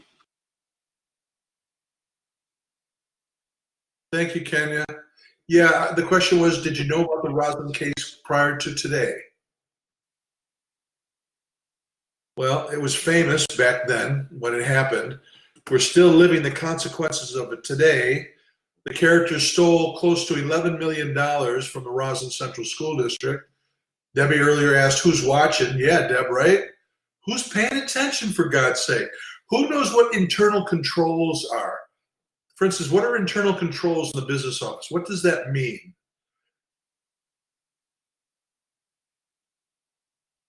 By the way, if you haven't figured it out already, I oftentimes put out common terminology we use in the field, all right, just to get you accustomed to it, because you're going to hear about it.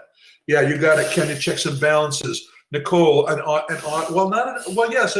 You're right, Nicole. In a daily operation, it would look like this. If you want to purchase something, first you put together a requisition, and I give it to Patty. Patty, with my requisition, issues a purchase order. All right? The purchase order, then once she does that, I don't have it anymore. Then it goes, the purchase order would go, for instance, to the treasurer, as well as the shipping and receiving clerk. When the item comes in, the shipping receiving clerk guy counts it in, delivers it where it's supposed to go. Meanwhile, the treasurer or the accounts payable individual, when they find out from the shipping and receiving that it came in, they would pay the invoice. But if you can see the point, what's happening here is that no one handles more than one function. You separate the functions from the initiating of the requisition to the creating of the purchase order to the counting of the materials, all right, to the paying of the invoice, and finally the treasurer, the recording of the expenditure on the books. Those are internal controls. And there are so many breaches of internal controls sometimes. You know where it's really happening, and I'll show you in a minute, around student accounts. You get yourself in big trouble with student accounts. Here in Roslyn, $11 million. What became of that? Well, eventually, New York State figured this is too much. We got to do something about it. And they put into place, they responded to the crisis with the passage of a series of fiscal reform legislation aimed at improving school district internal controls through changes in school district governance, the procurement of independent auditing, and state agency oversight. Patty, your auditor, you're right too, because that's also one of the individuals who at year's end will audit all of your books. And that's where this comes in, Patty. The Roslyn case led to additional internal and external auditors and a 5-year controller's audit. It was onerous. It was difficult. It was a pain in the butt. But today you can go to the controller's office and you can find, here's another hint for all of you, by the way, you can find now the most recent audits about school districts. Why is that a hint? Because if you are looking into a school district and you want to find out about its fiscal condition, well, you could get your hands on an audit report, the annual audit after every year. Every year there's an annual audit, Patty, done by an independent CPA. The controller's audit comes around every 5 years, and you can go in and look at this public information here about the annual 5-year audit. Now, I applied for Hamburg. I didn't get the job, but I applied for Hamburg years back when my buddy Pete Roswell retired. I called the controller's office once, and I said, I got in touch with the right person. I said, can you release their year-end audit? He said, well, it's a public document. I said, well, I don't want it all. I tell you the pages I want, and I knew what I was looking for. I asked for those pages, and I found out that the district was in terrible financial condition. I got my hands on 2 pieces of paper.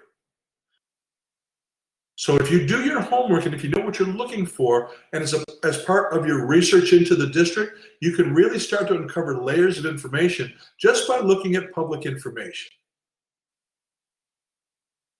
Roslyn led to the state controller's reforms. This one came from the Buffalo News in February of 2005. Some character named Rinaldi was involved in this one. Read this one.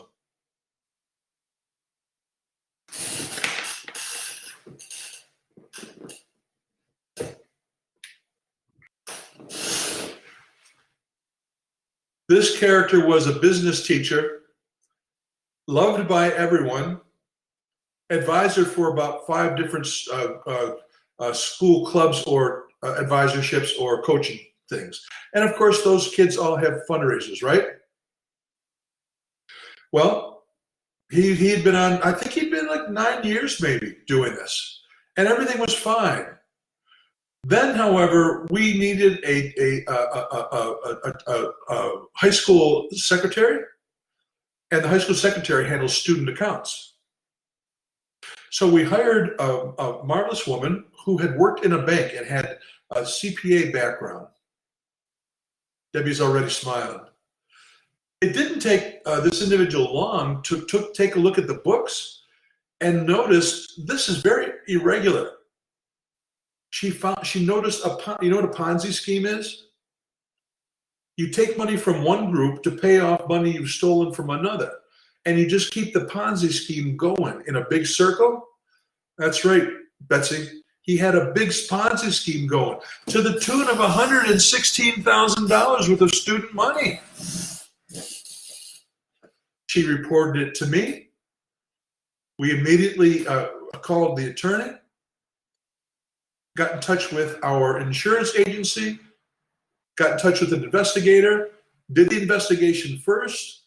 When the investigation was concluded, we went public. That's why it says no police were involved. Eventually they were. But we did our investigation first. Then we went public, and you cannot believe what happened after it made it onto the news. I started to get telephone calls from Little League teams and other youth organizations in the area who said, he used to coach for us too. And we noticed that the money was missing, but we didn't know whatever happened to it.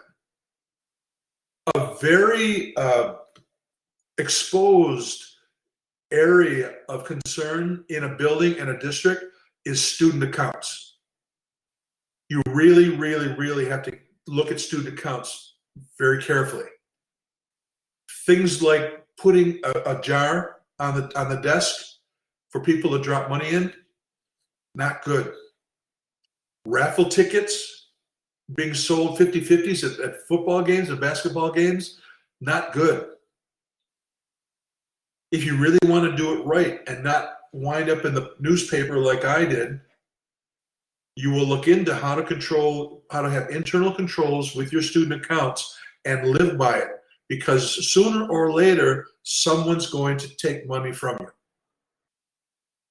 Professor, I have a question. Yes, Deborah.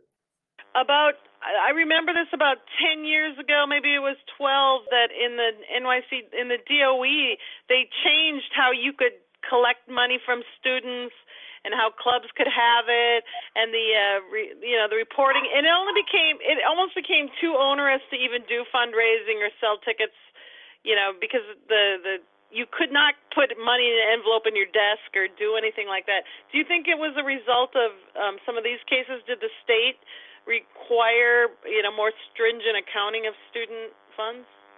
Well, First of all, it does become more onerous, certainly than we're accustomed to, Deb, to the point where people don't want to do it with all the paperwork involved. I get it, and that's true. But there are some things you can try to do to make it a little easier, all right? And some things had to stop, no doubt about it. Back to your point, yes, I do think so. The controller's office became more concerned about it, but the internal control procedures were already on the book, so to speak, Deb, but we just kind of took a very lax attitude towards it because we knew everybody, right? And people wouldn't steal, and it was just the way we did things, all right? My God, years back, we didn't even have to report child abuse in the educational setting. and then things had to change, all right?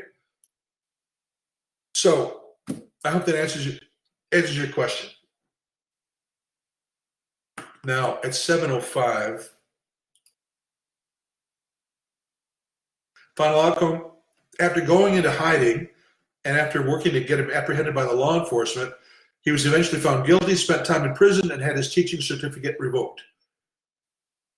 And I've never seen him since. We did get back 86, about $90,000 back of what the auditors think was stolen from the kids.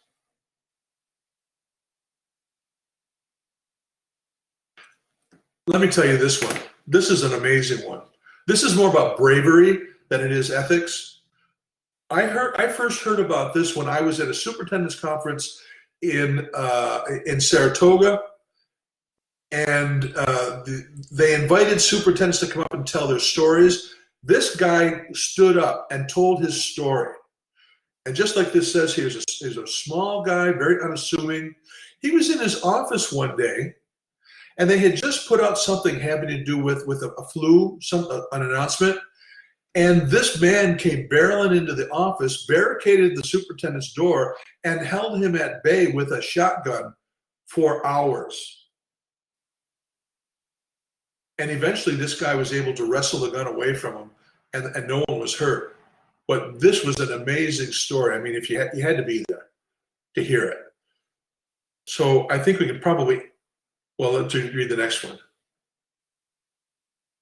Gun drawn, Cocker strolled into the school, past a security guard, unarmed security guard, and called the cops in minutes. A SWAT team and several police units converged outside. When the officer got to Mitchell's office, they found the door had been barricaded and heard the sounds of a violent struggle. The officers blasted through the door with a shotgun. By that point, Mitchell had already gained the upper hand. Oh my God. I told you about the guy who came in my office, put his 357 on the desk and said, "Let's talk." Look, I'm not trying to scare you, but I do want you to know, well, there's a lot involved with what you get involved with here sometimes. All right. More of the story: never underestimate the stupidity and greed of humans or their capacity to do the right thing when called upon, like the superintendent that we just talked about, all right? Little acts of bravery every day. Ethics. I'm going to go right to 7:30. How about how to promote an agenda and ethical environment in your capacity? I mean, that's the real question. Okay, I'm an ethical person. What do I do to have our staff carry this through? How can I create that culture in our district? Well, got some pretty good advice from this ethicalsystems.org. And Kobe's gone now, but these are things that you can and should be doing to create these norms in your building. Here's the good news, I guess. Leadership may therefore be the most important lever in an ethical system designed to support ethical conduct. So this is good. We do have an influence. And it does appear that we are the greatest influence according to research.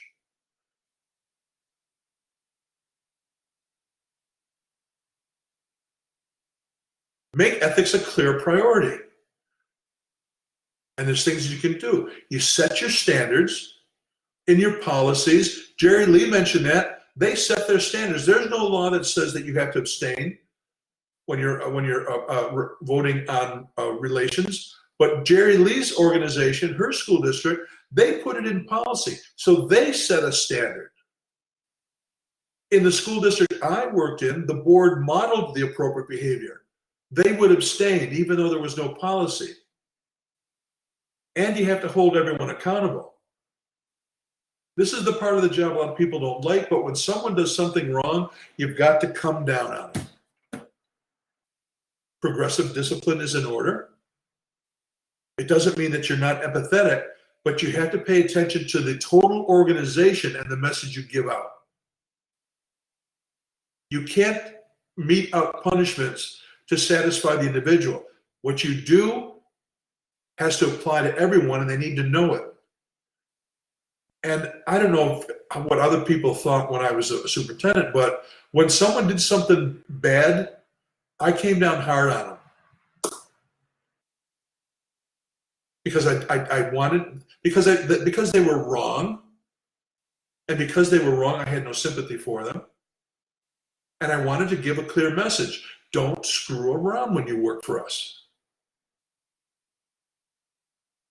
And if I told you the things people did, like Larry Gill, I would hope you'd think I was justified.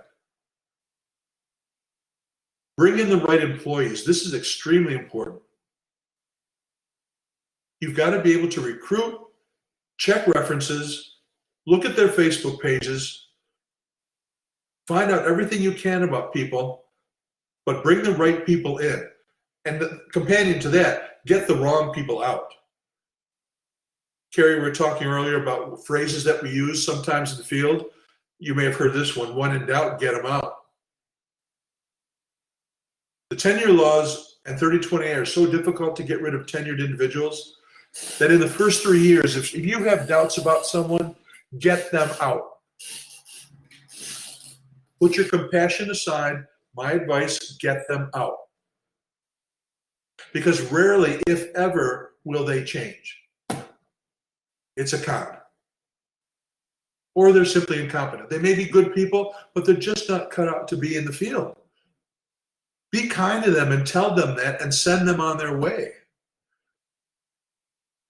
Because the ones that I've wished that I wanted to get rid of, and for some reason I either listened to a principal or I got too compassionate, they disappointed me every time. Every time. They burned me every time. When in doubt, get them out.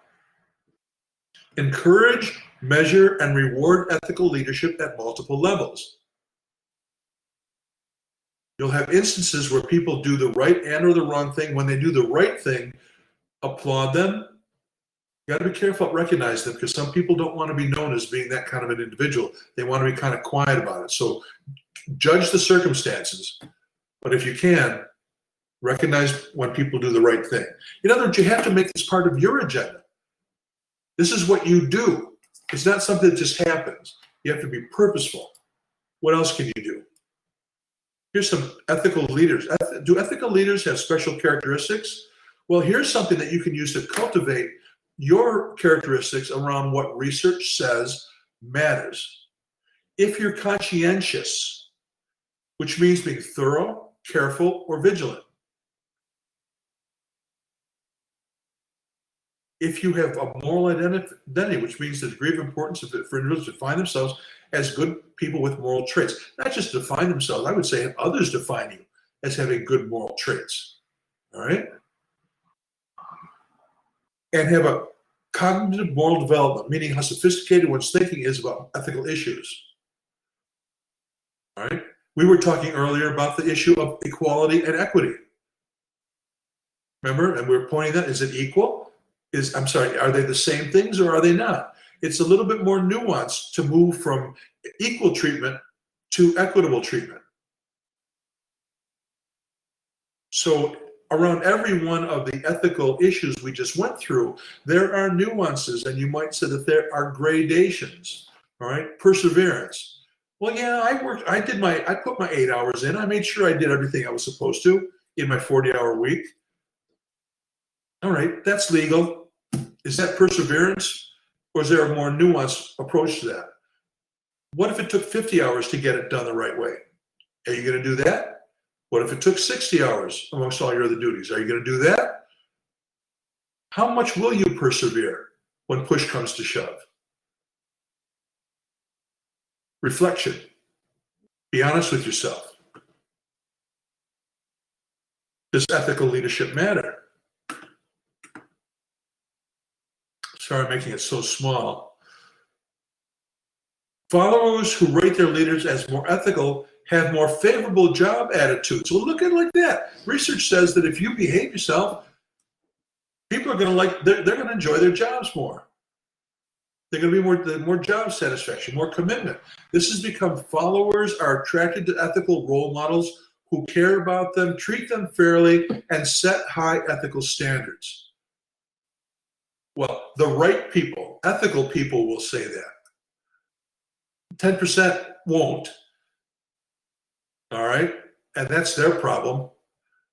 But you never legislate, you never lead to the minority, you lead to the majority.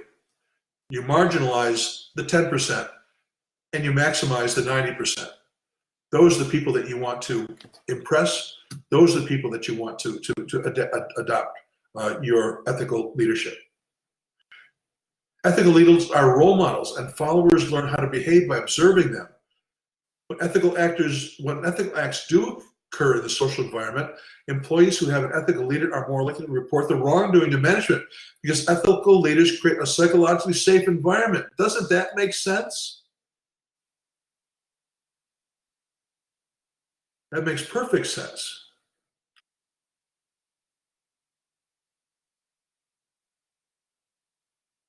We're repeating ourselves here. What level ethical leadership matters most, top management or lower level supervisory leadership? There's some evidence ethical leadership at the top trickles down and affects behavior at lower levels. But in general, research suggests that the leader closest to an employee is the one with the most impact. So if Allison is the superintendent and she is extremely ethical, and I'm the building principal and I'm a real dog about ethics, I'm just bad, I'm going to dilute, my badness is going to dilute ethical Allison's goodness, which gets us back to hire the right people. You want to create critical mass around anything we do. Get enough of the right people in one place. So on the issue of ethics, all right, you want to get enough of the right people. You know, how do you do that? Let me ask you this to get you involved here. Have you ever known a leader who had a really good spidey sense, to borrow a term, for picking really good people? Could really just was a real good reader of character. Anybody know anyone like that? And if you did, tell me about that individual.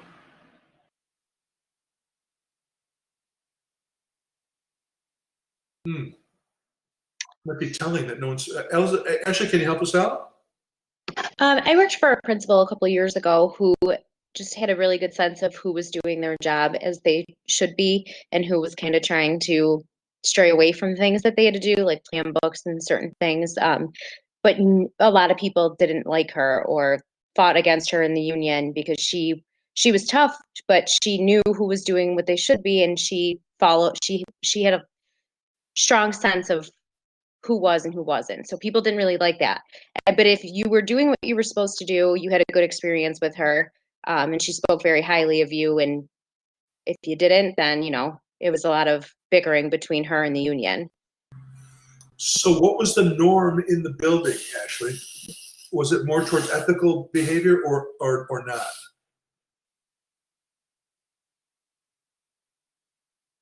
I'd say there were a lot of teachers there that were just there for the paycheck. So, and she pointed that out. She doesn't work in that building anymore. She's somewhere else now. And I think it's a lot better for her and the teachers. But I felt kind of bad for her because she wasn't just picking on people. The people she had it out for deserved it. It just made for a really bad culture in the building overall. That's really unfortunate. I get the reality as well, Ashley. We should be realistic about this. I would also fault the union. Not for because they have an affirmative responsibility to protect the employees, the unit members, but that doesn't mean that they don't smack them upside of the head in private and get them back on the right track. Carrie, exit interviews, is it ethical to share the responses in the BOE minutes?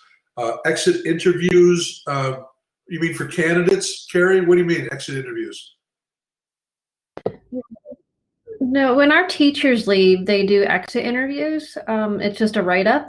And there was a big discussion this week whether it should go in the board minutes or not. And it's the board minutes, but what they share is not public, but still I don't know if we really should be all looking at that because they say sometimes horrible things about people.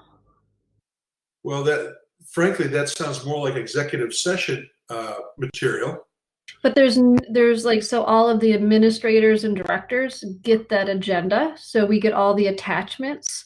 So that's, I'm just wondering from my own personal knowledge for the future. I don't know if that's something that we all should see. So let me get this straight. So the administrators, when someone leaves, whether it be retirement, resignation, or termination, administrators are required to meet with the individual and have an exit interview? Nope, the board, the superintendent secretary sends them an exit interview that they then fill out and hand back to her, which goes to the Board of Education. All But right. those exit interviews are then copied and put on board minutes for, I guess, for. I would end that practice if I were you. I would call my attorney, let them know that you're doing this, and I would end it. It's too fraught with it. There's the chance of confidential information. Oh, that's what I thought. Being buried in there, even inadvertently, all right, could get you into trouble. I would worry about that, especially if it was released without the permission of the employee. And it doesn't, and it sounds like it isn't, or they haven't. So I would be more, you got to be real careful. And yeah, Deborah, maybe we're being too careful and we're taking all the fun out of this job. But when you're guarding, you're supervising other people's children and managing millions of dollars of other people's money, you find yourself being kind of conservative in your decision making. You have to be.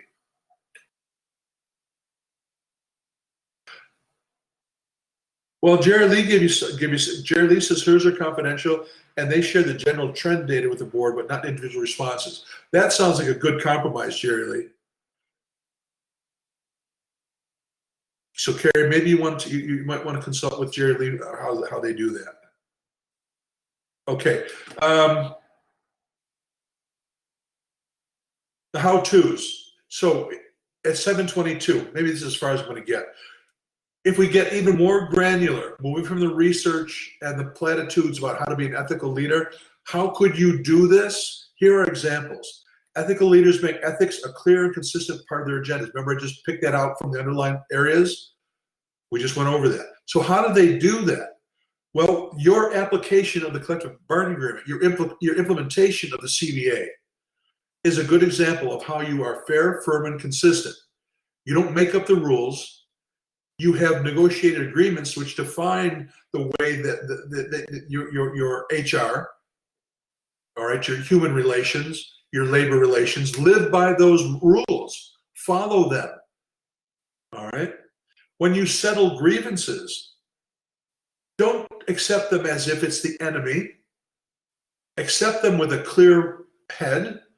And, frankly, work towards resolution. I don't know if Jerry Lee would agree with that, but grievances can be a good way to work cooperatively towards a resolution to the problem. And possibly you've got something that needs to be put into the next contract because you both agree, oh, geez, we better do something about this. Or you might even come up with a memorandum of agreement or a memorandum of understanding to work it out in the short term. But grievances don't accept grievances as being coming from the enemy. Accept them constructively. They are defined in the contract. They are the rules of engagement when we disagree. And by the way, they can only grieve what's in the contract. They can't grieve anything. All right, only what's in the contract. When you're dispensing resources, all right, be fair. By the way, I told one of these classes a lie a while ago. I said that sometimes I would withhold resources. I didn't really do that. I don't know why I was just saying that earlier.